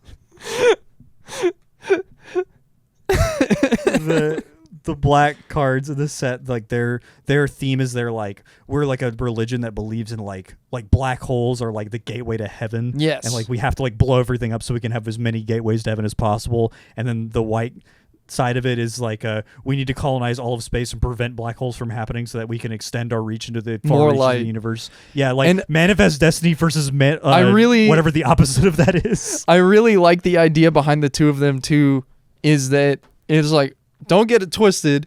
These are both weird, fucked up space cults. Yeah, neither guy is right. I know one of these people is dressing up like a paladin and the other isn't, but don't get it twisted. They're both weird and fucked up. I think Magic is at it's best, story-wise, when it is not white guy good, black guy bad. Yeah. Because there's obviously... Hey, I'll agree. It's just... There's obviously a lot. I know that might be a hot take. Yeah. There's obviously a lot of metaphorical baggage that comes with it, where you Yes. literally are going purity, white, Yeah. evil, Shadow. death, black. Yeah. There's some bad taste to be left in mouths that way. But it also is just not very interesting when you look at a white card and it's like, it's an angel and she lives for all that is good and holy. And, and we care about saving people and healing. And then you go to black and it's like, evil ass skeleton that kills you and your mom. It's a fucking zombie that plagues your bloodline. Yeah, And you're it's- like, oh. It's cool once or twice. It's nice to have with your Christmas dinner, but you can't have it be that every single time. And it's cool when there's a little moral grayness to it. When black is about ambition, but it's not about like killing everybody that you've ever met. And when white is about like upholding purity, but it's not necessarily the good kind of purity. Sometimes it's like, hey man, maybe let's chill out a little bit. Maybe let's not pull out the statistics every time we talk about our fellow man. Like it's cool when it's like the white kind of gets into like a stoicism that's like kind of like irredeemable, or like gets into a kind of like we need to save everybody by any means necessary, that gets into like a weird kind of way. And that's what these guys are doing, and it's cool when it isn't white and blue and red are good and black and green are bad, or white, blue, and red and green are good and black is bad. It's good to build up a little bit of nuance. Yeah, because the green guys on this planet are fucked up. They're weird. Yeah. They're weird little insect They're guys. awesome bug guys. And then the red guys are the Kavu, and it's like, yes, dude, that's awesome. Fuck yeah, Kavu. And the thing is too, we made the Kavu look a little different, which is they have like totally a different fine. name. They're like not actually Kavu. They're like what we assume are Kavu. The Kav, yeah, is what they are. Yeah, and you know what? It totally completely works. You're like, yeah, that makes sense. Like this is, and for like the way their faction is working, where they are like going around and like mining up the land on different planets and stuff, and you go and look at like how Kavu have functioned in Magic historically and like mechanically, you're like, yes, this works. There's a through line here. Also, art direction wise, oh my god, the art, the fucking set, bananas. The set looks fucking beautiful. Gravkill, Nova Hellkite, there's one more blue one that I was just looking at. Weft Walking, like holy shit, a lot of fucking. We went nuts. And I'm looking at the damn like alt arts that we got too. Oh yeah, the like fracture foils and the borderless. We got stuff. Surreal Space, where we're actually just getting completely custom on basically every card. It's for and then there are all of like it's called the Triumphant card. It's art. like the moon in the background with the legendary. Yeah, that shit is fire. It looks like a damn propaganda poster or something. It's cool looking. My favorite of all of them is definitely the Rygost, the shrimp guy, the lobster. That one's just heat. Holding up the food. That's the first Magic card I've bought in a while where I saw it in foil and I was like, I just want that. It like I haven't played with it yet. I haven't put it in a binder or nothing. I was just like, I need that. Yeah. Gimme. Basics looking terrific. And the a lot arts from the set are awesome. A lot of times I like looking at the regular basics, just like non-full arts, just like what's the one? What's the vibe? And a lot of times I feel that a lot of the basics don't necessarily work if you're like playing something that's not the set. These do. Yeah, I feel like for so many of these, you could just apply them to whatever. Like each one is like space and or a planet, and the other is basically the same thing, but like there's a spaceship there, and it's like for all the ones that don't have the spaceship on them, it's just really cool looking, and it's got the colors, and you're just like, wow. Shit is fire. And also on lands too, getting the shock lands going again in standard. Fire. Fuck yeah, need that. Hell yeah. Breeding pool down to like $6 after that. Not to be a finance nerd about it, but it is really nice when you can get shocks for sub 10. Yeah. And I think mechanically we're doing a lot of really cool and interesting stuff. Warp even is if fucking epic. Warp is super duper cool. I like lander tokens. We got another little funny toy to play with. I think one of the main reasons I really, really do enjoy this set is they encourage you to play with toys. It's a lot of toy playing to be had here. Not in like a navel-gazy sort of way that toy playing can often get to, where you're like, and then this happens, and then this happens, and then this happens. It's like you do something and then it's like, and then I give you a little thing to do, and you can kind of figure out what you want to do with it or not. And it sticks around, and all your stuff gets a little bit better because it has there's another, like, my favorite card in the set by far, weapons manufacturing. That card is cool as fuck. It literally says, I'm going to give you a bunch of bullshit that actually does nothing. You have to figure out how to do this. And then when you do, bang, bang, bang, bang, bang. I'll ship you the guns. You got to buy the bullets. Yeah. I will say, like, even I think Station is relatively neat, even if it is a rather weak mechanic. And in practice, it kind of plays weird. Yeah, but it is super cool. The idea is there. And like I mean, a lot of this stuff, the mechanics are like, even lander tokens are technically, they're fairly weak. They're not super great, but it's just kind of cool to have another funny little dirtle thing to have with. Oh yeah. Warp is absolutely seeing a lot of play across many formats. Pauper to modern to standard to legacy. Like I've seen a card that the point is to warp something in every single one of these formats. It is kind of Biggest one impressive. probably is Mr. Riddler. yeah, the Riddler, the blue, the Paul big, Dano the big, himself. big scary blue man. Yeah, and I was gonna say too, like, even though I think technically, compared to a handful of other sets, either from last year or even the year before that, it's like weaker ish. But I don't also, know, man. but also, I don't know. I think really what I mean to say is power level wise, it's nailing it. Of like, Yes. there is some shit in here that is really strong, and there's some stuff in here that's not so strong, but it glues it all together, and it works. Yeah, there's nothing that's like an insane outlier to me, like Iroh, or like how we were talking about Theros Beyond Death, where it's like fucked up evil cards that have no business being around. Like, Yeah. why are we trying to do Yawgmoth's Will again kind of things. It's just like if a card is strong in the set, it's because it's like a power outlier in like a mid-range sense, which is usually where you kind of want to be, of like, this card's pretty damn good on rate. Damn. That's about all it does, though. Is Yeah. just like a big guy that kind of draws maybe one too many cards, if that. Or like gets a 2-for-1 pretty damn often. Yeah, exactly. And it's good early and it's good late. Fuck. What do you mean all the time?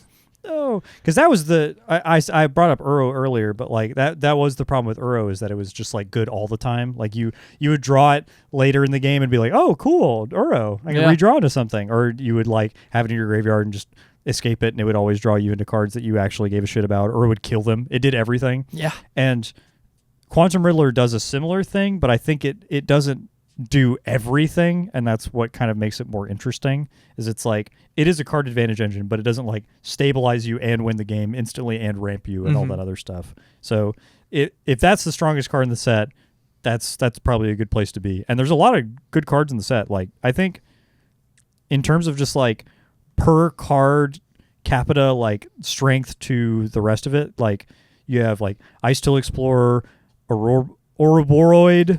So that won the big standard event recently. Yeah, exactly. Like these cards are doing good. Pinnacle Emissary is really good in like literally reinvigorated Infinity and Monard. What else? There's some other crazy shit in this set that's been.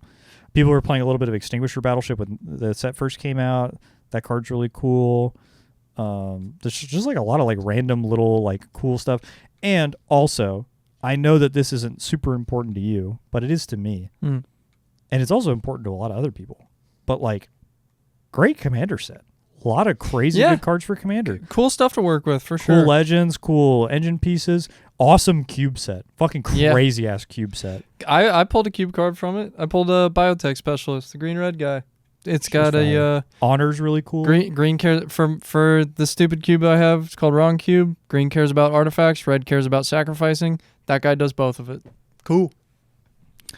Actually, just icing on the cake. Everything in this set is like doing a little bit something out of the ordinary, but like it doesn't feel asynchronous to like the color identity or nothing. Like nobody's doing anything insane, but everybody's doing enough weird, wacky stuff that you like can find something for everybody in the set, which is really hard to pull off. I will say, because I've mentioned draft and limited for all the other sets, it would not be fair for me to ignore that for this one. You would be remiss. Draft for this one's not good. It don't work. I think that there was some fun stuff going on when you got to. It is fun when you got to play with your toys. It was very fun. But this set is really way more of a constructed set. This set is way more about, we're giving you these cool things to play with in constructed formats, and when you play the set in limited, a lot of it doesn't super work. A lot of the build arounds, a lot of the synergies and whatnot, it's just kind of hard to make it happen a lot of times. And there are like a lot of scenarios in that limited environment where, regardless of color, regardless of deck, if you're trying to do a cool synergy thing with the list that you've drafted and the other guy is going 1 mana 1/1, 2 mana 2/2, 3 mana 3/3, and like that will probably beat you. And like you could literally be dropping on rate vanillas, and you would probably lose. And so that would be my main gripe with the set, is that the draft for it kind of bummy.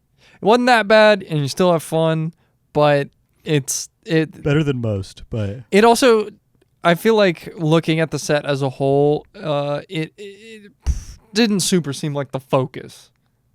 Like that did not seem like the thing they cared a lot about for this. it definitely, maybe I'm crazy. Well, what I mean is like cared like that wasn't like top high priorities for this. I think. Right. They were trying to just. It's always a priority for every standard set. But right. Yeah. But you're feeling like maybe they put some of the limited towards the back burner to focus on making some cool stuff for constructed. Yes. Fair enough. I think that the limited format, especially because, like I was saying, like a lot of cool cube cards in the set, there's definitely like really cool stuff going on, and some of the synergies don't overlap super duper well all the time, but on rate, a lot of the stuff was pretty cool. You do have some like weird outliers, like Cryogen Relic is like just insanely good for a common. Yeah. And it like kind of stands out in a weird way, but there's still lots of cool stuff to be doing. Me and you drafted a couple times with this set, I think, on Arena together, and just like talked it out. And there were definitely times where we'd be like, "There's no fucking way that this is the card that I have to put in my deck." But they're also we got to do cool stuff. Were you with me on the one where for the Infinite Guideline Station, the Yes. 5 color? I was Okay, there. yeah. We played it, and I think we made 2 guys. That might be one of the funniest living the dream piles I've ever gotten to play. Just every time we play, like it doesn't even matter, and we lose. Yeah, well, we were already winning. Oh yeah, Like we would to the already point be where, in yeah. a scenario where we are winning so unbelievable. The deck is built to put this stupid 5 color card into play and make it happen. And we're pretending that this is the awesome payoff that will win the game. If you read this card, it doesn't do that. And we're trying so hard to basically not win the game before I get to cast the Guideline Station, and then you would cast it and it wouldn't matter. It'd be like you might as well have just passed turn and won anyways. Yeah, there's a serious disconnect between what we're trying to do and what's actually happening. Yeah.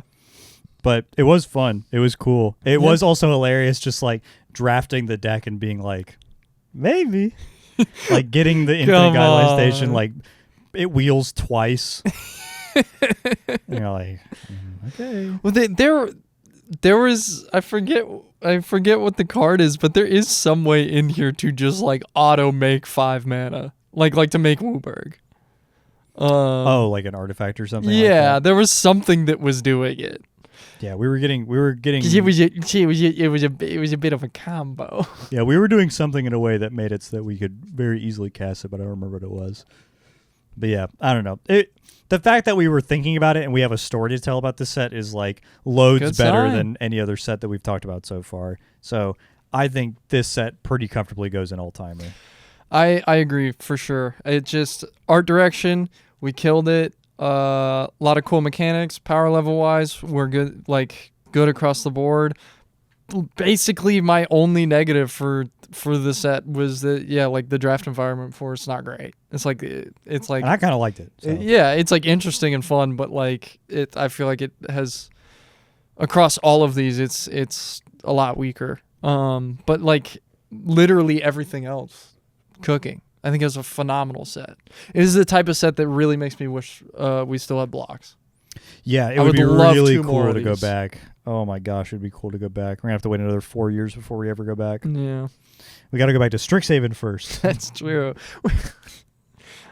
I'm kind of down. I'm like, sure. Strixhaven to me was just so. Give me some more. I thought Fuck it it. was. I thought it was really nothing. Maybe I'm kind of. Maybe I didn't give enough of a shit about Harry Potter growing up to have it really affect me. I didn't give a damn.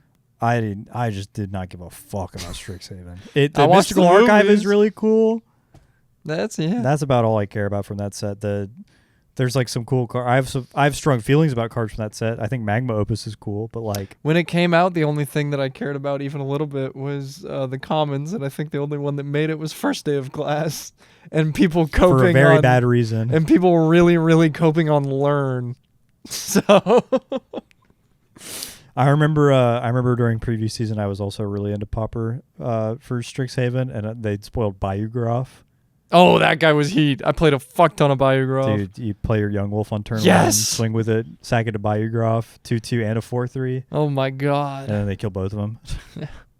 That one in the vulture, the bone picker Bayou Grove in the Young Wolf deck. Oh my god, that was cooking with gas. That deck was so fucking fun. Playing a lot of guys for not enough mana. Yeah. So what do we got next to close us out? One final. The last set of 2025, whether you like it or not, was Avatar: The Last Airbender. And I'll say it right now. Growing up, me and my dad, we watched a lot of this show. He liked it a lot. I watched liked it the a lot. fuck out of this show. The show is really cool. Super dope story. Very charming. Like, probably, like, if it wasn't for this show and SpongeBob, Nickelodeon would be fucking shining my shoes at the train station, bro. It's crazy. But it's an incredible piece of art, and I feel kind of weird about it being on Magic cards. I'll say it. It's not to say that I'm ever really super excited about intellectual property stuff in Magic regardless. Like, I'm never constantly like, oh boy, I can't wait for X and Y and Z to come out. Yeah. Like, we've talked about this before. The only one that I would even kind of like flinch at is Dragon Ball, and even then I would be worried about them ruining it forever. Yeah. So Avatar got announced, and a lot of my friends who are super duper into Avatar were like so stoked on it. And this was one that was kind of cool, was seeing the set come out and all of my friends drafting it and enjoying the fuck out of it and being like, dude, this card's such a cool reference to this, and da-da-da-da, and like talking like super deep, like fandom wise about it and getting really into it. And then finally talking to them about it and being like, what do you guys think of this draft set? I like just started drafting it. And they're like, it's whatever. It's pretty whatever.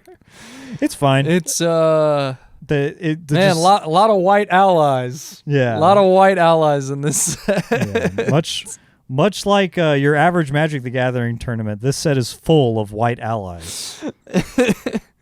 Draft wise for this, it's pretty fine. It really I think the biggest negatives for it is that the archetypes that are strong are quite strong, really good win rates, and they are not the hardest to get the pieces to build them. Which the Allies deck is like kind of trivial to assemble. Yes, that one in terms of how good it is to how easy it is to draft the cards for it.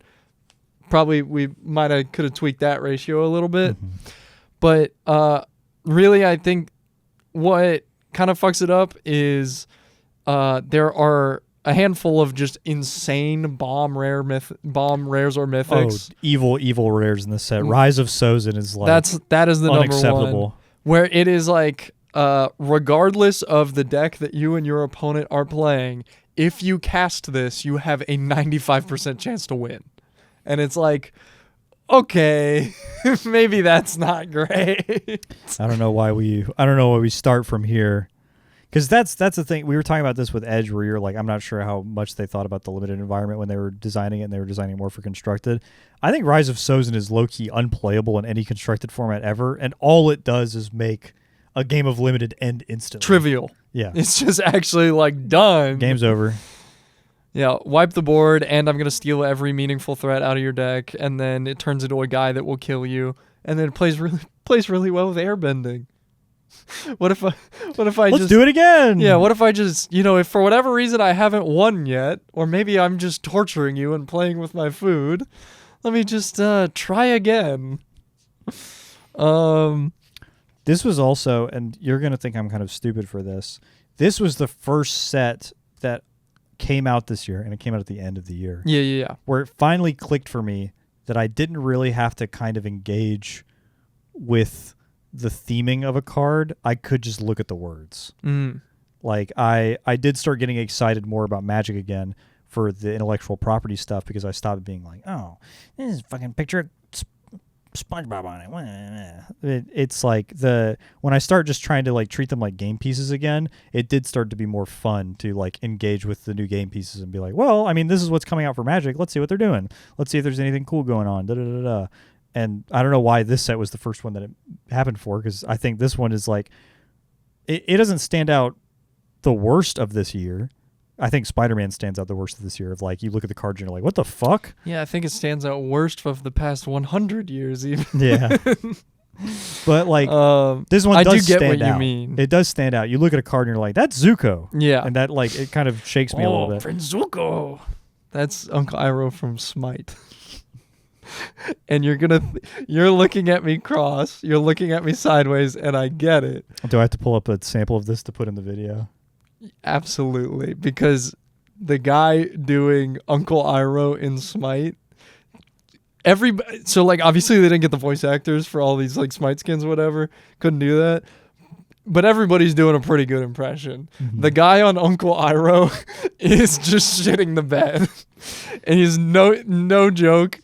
He is actually going like, go Prince Zuko, go. And you're like, that's not Uncle Iroh, man. Zuko doesn't know I'm here.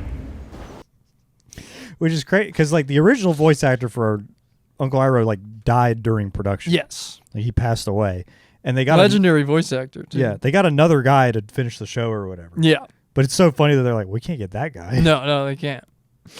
And just every time I see Uncle Iroh or it's all I can think of. It's so fucking Zuko. funny. Attack left lane. And you're like, what? We're getting damn near Watto. Yeah, I was about to say, you are giving me a lot of Watto right now. I'm getting a lot of Watto in the monitor.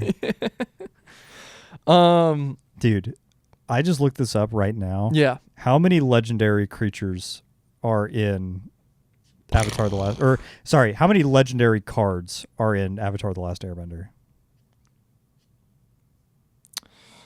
Let's go with, I'll call it a clean 100. Pretty close. It's 76. Hey.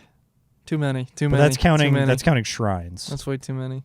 All right, I'll give it a pass on the shrines. The shrines. And We're kind of also bullshitting on the shrines. The flip cards, like Rise of Sozin counts as a legend because you flip it over into a legend. But like you couldn't play it as like your commander or whatever. Yeah, this set is cool.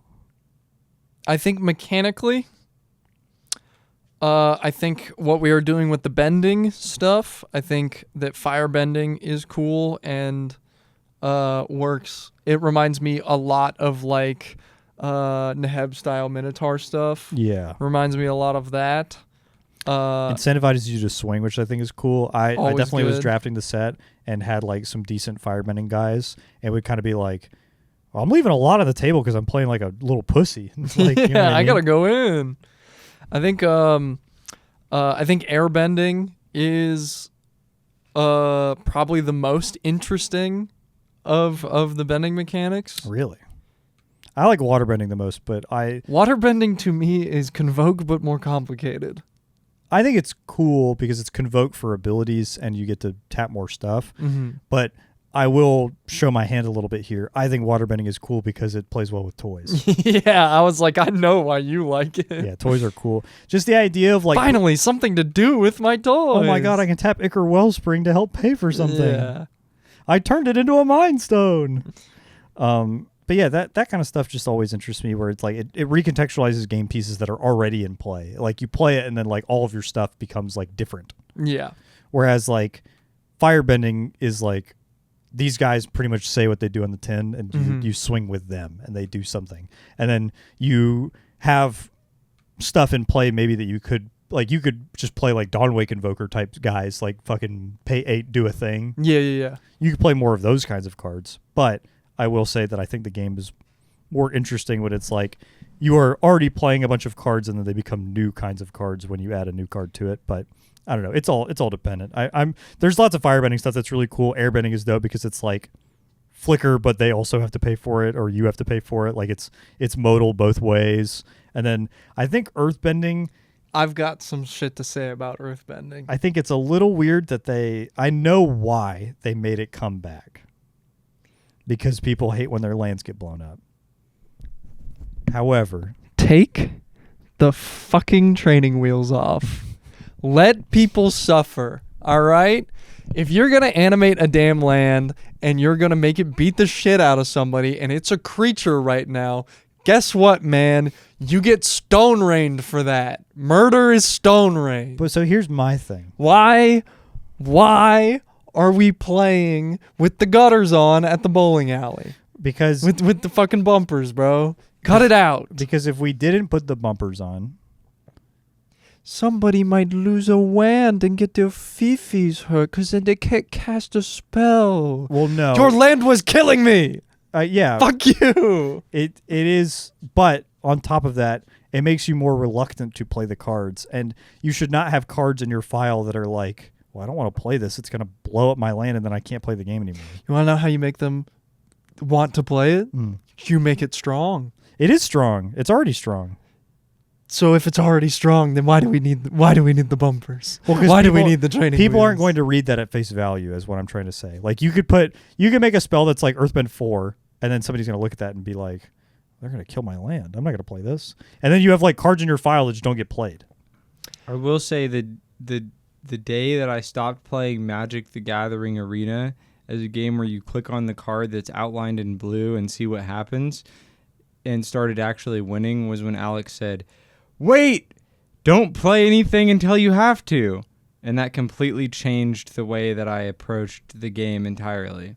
Yeah, and so if there's a lot of people just like sort of engaging with this game for the first time, and you introduce the mana system to them, and you're like, put a counter on your lands, it's a guy now, and they see a card that's like blow a guy up and their land goes away forever, they're gonna be like, well, I'm never playing that card again.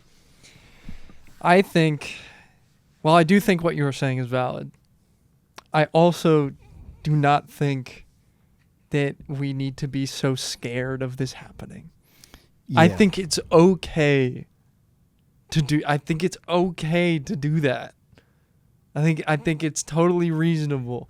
And the other thing too is if the cards are good enough on their own to weigh the risk reward. And I'm not saying a lot of the earthbending cards are quite good. Like Owlbear Cub is fucking nuts. That's a crazy ass card, right? But what I'm saying here is if it is strong enough to warrant playing it and to just be okay with the risk that this will stone rain me if they kill it, then that's cool. That's fine. And if somebody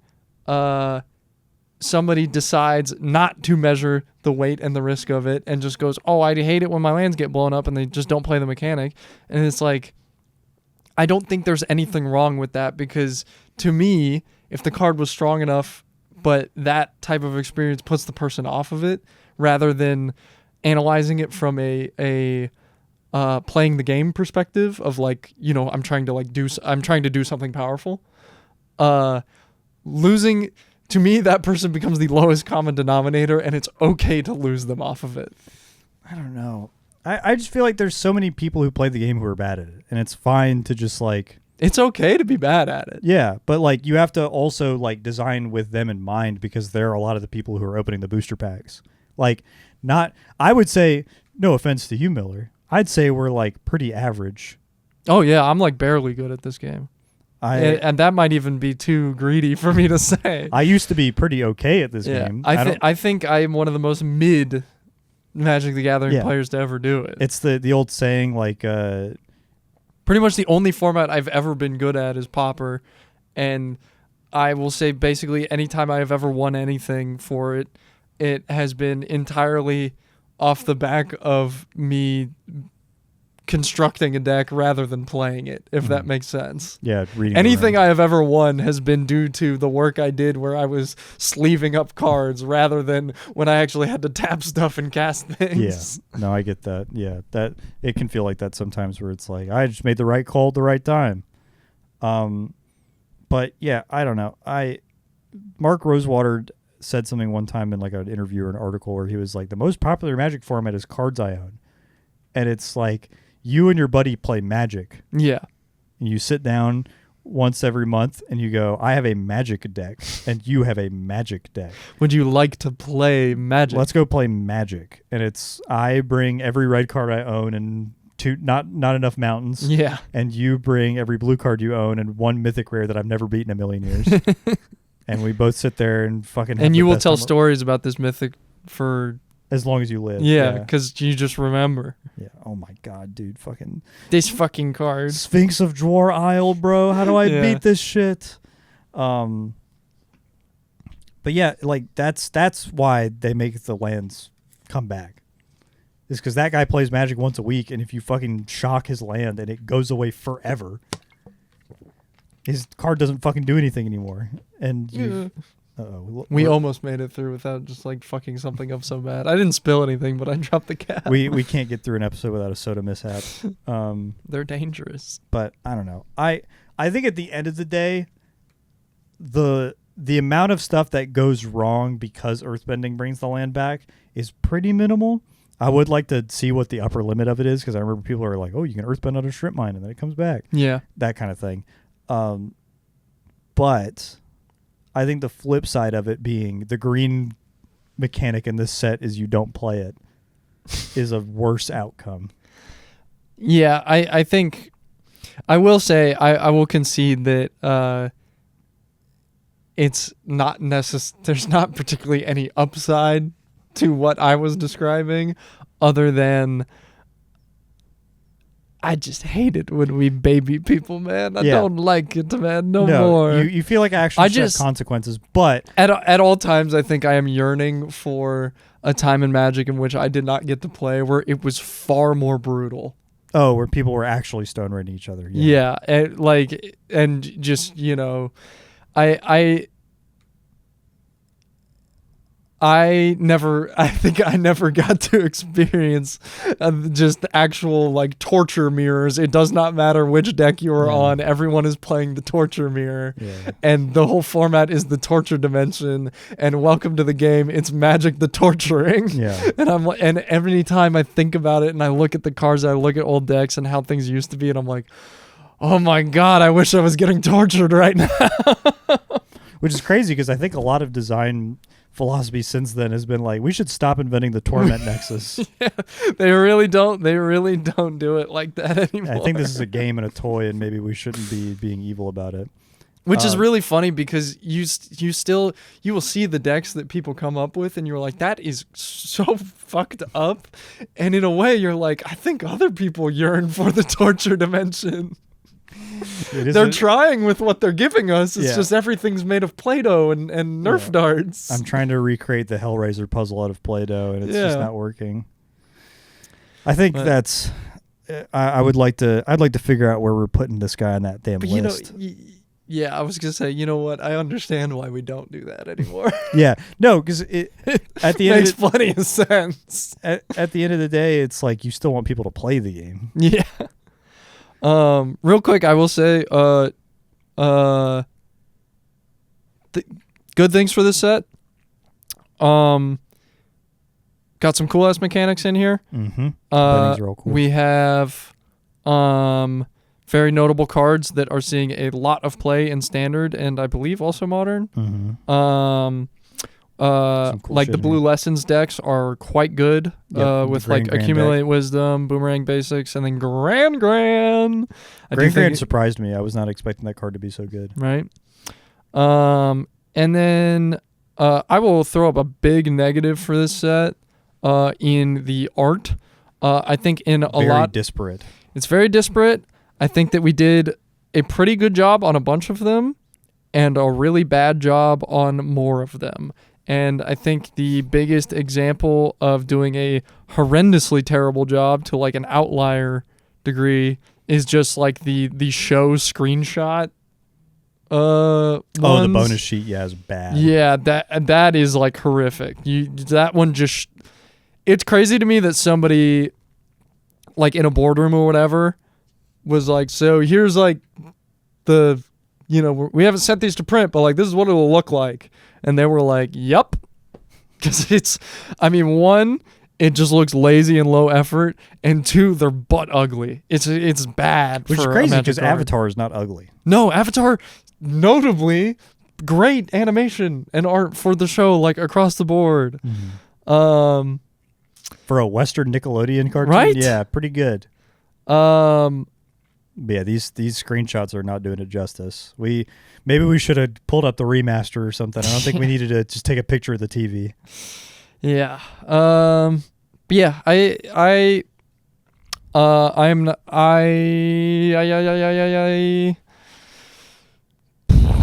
would put it mid. I think it's mid. It's whatever. It's exactly whatever. in the middle to me. I was probably going to put it pretty much exactly in the same spot. I think that I have had enough fun with cards from this set that I wouldn't call it bad. It has enough stuff going on with it that I'm like, ugh, that I wouldn't really say that it's pretty good.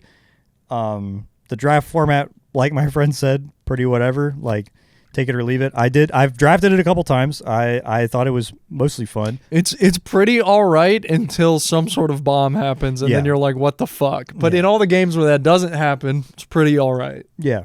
The rare balance is pretty decent, except for a few insane, heinous outliers.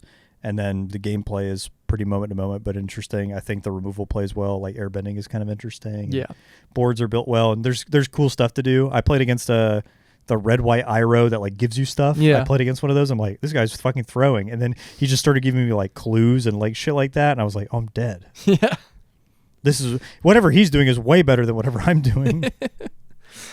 Yeah, I think this is all. Oh, I will. Last final thing for me on this set, I did play against somebody on Arena. This was not draft. This was a constructed deck. It's one of the funniest, most crack smoking decks I have ever played against, and I lost to it handily. This guy was playing mono blue extra turns. In standard, there are not turn spells really right now. I was about to say. There aren't any. And he was using the blue the waterbending card? the like waterbending bloodbending. Yeah. Secret of Bloodbending.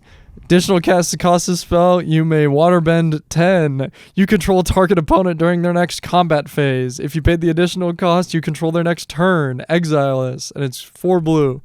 And so basically, he was using this, and then he was using one from Foundations that just says end the turn. Time stop, I think. Time stop.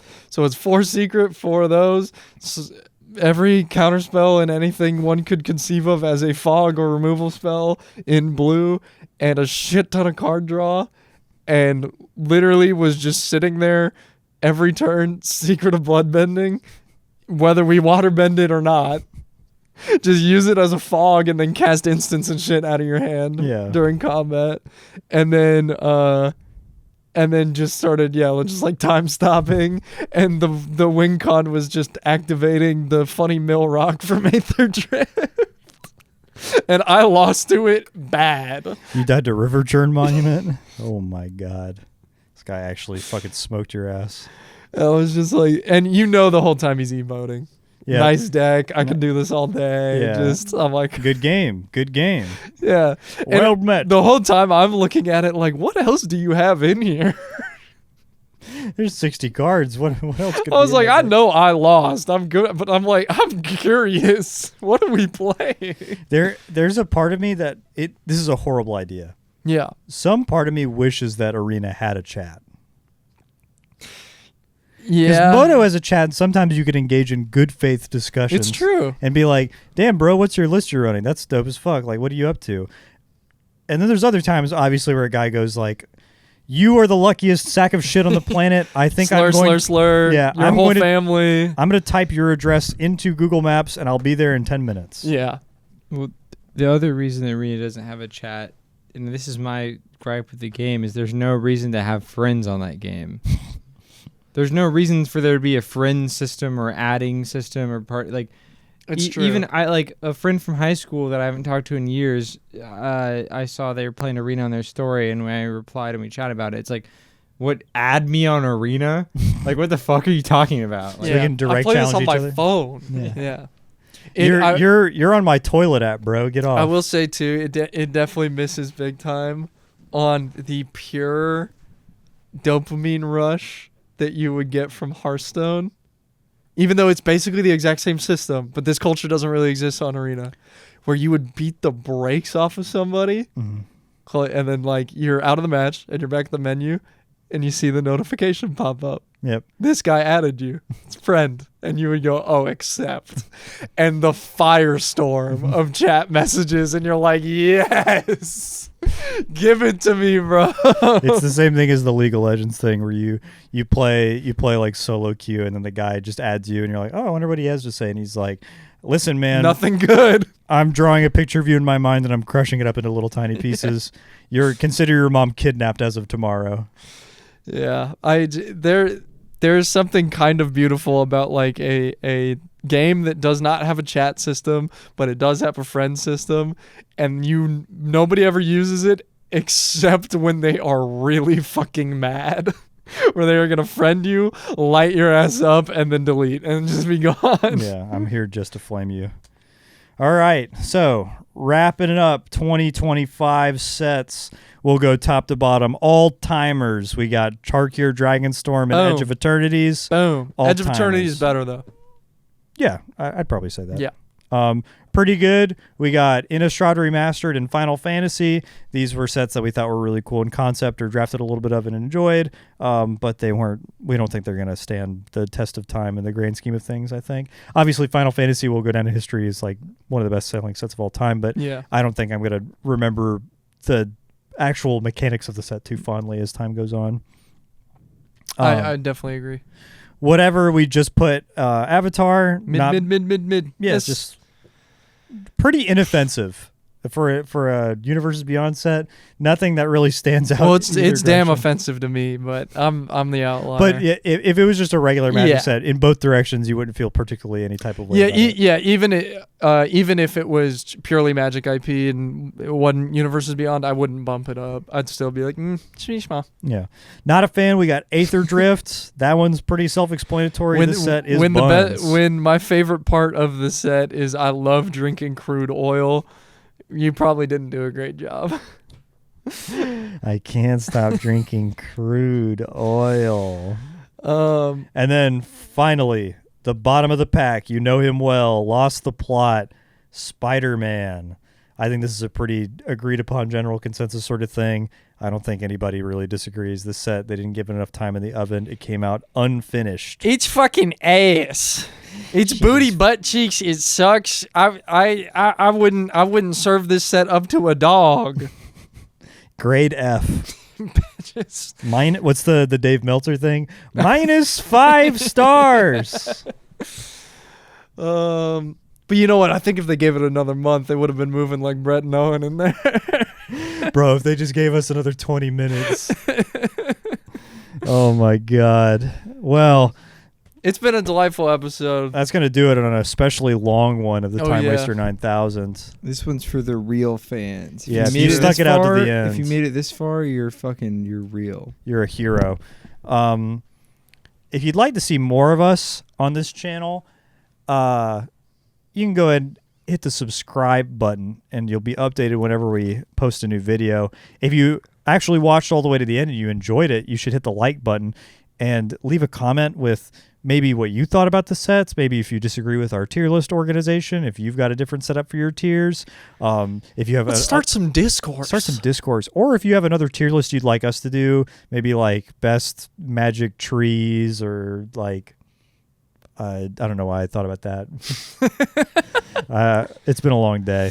It's true. I'll tell you what, if you want to leave a comment, if you disagree with me on what the worst set of Magic is of all time, I'll go to war with you for an hour. He actually all right, will, I'm yeah. down. And Miller doesn't sign off on the comments, so it'll look like I'm doing it. It's true. And if you did hit the subscribe button and you want to be notified, you should hit the bell if you're nasty. Oh. Ding, ding, ding, Ding, ding, ding, ding, ding, ding. If you're listening on podcast apps like Spotify or Apple Music or Amazon or the Internet Archive, Gramophone, if you're on our RSS Bandcamp. feed, Bandcamp. On Bandcamp, SoundCloud. $1 per episode on Bandcamp. Oh, That's how you we make some stack it money. up. Fuck the Ridge wallet. Make sure you subscribe to our RSS feed so you can get updated whenever we post new episodes. We try to post every Tuesday. If we don't, my fault. besides that, if you want to follow us on social media, we're on most stuff as Timewaster 9000. If you'd like to just have a big funny list of links, you can go to timewaster9000.com, and our dear producer Jacqueline has produced a fully functional website where you can just hit buttons and it will take you to any platform you'd like to contact us on. And if you're tired of all the discourse and you want a little Discord, there's a new link. Oh, really? No, I was just trying to talk into the future. You ruined it, but all right. Oh, there we go. It's been I was making a really long. crazy face for a second because it just wasn't coming. I could feel that it was going to work its way out. That was scary, Folks, man. salute to the Goblin Heroes. Yeah, and with all that said, salute to the Goblin Heroes. Vamos!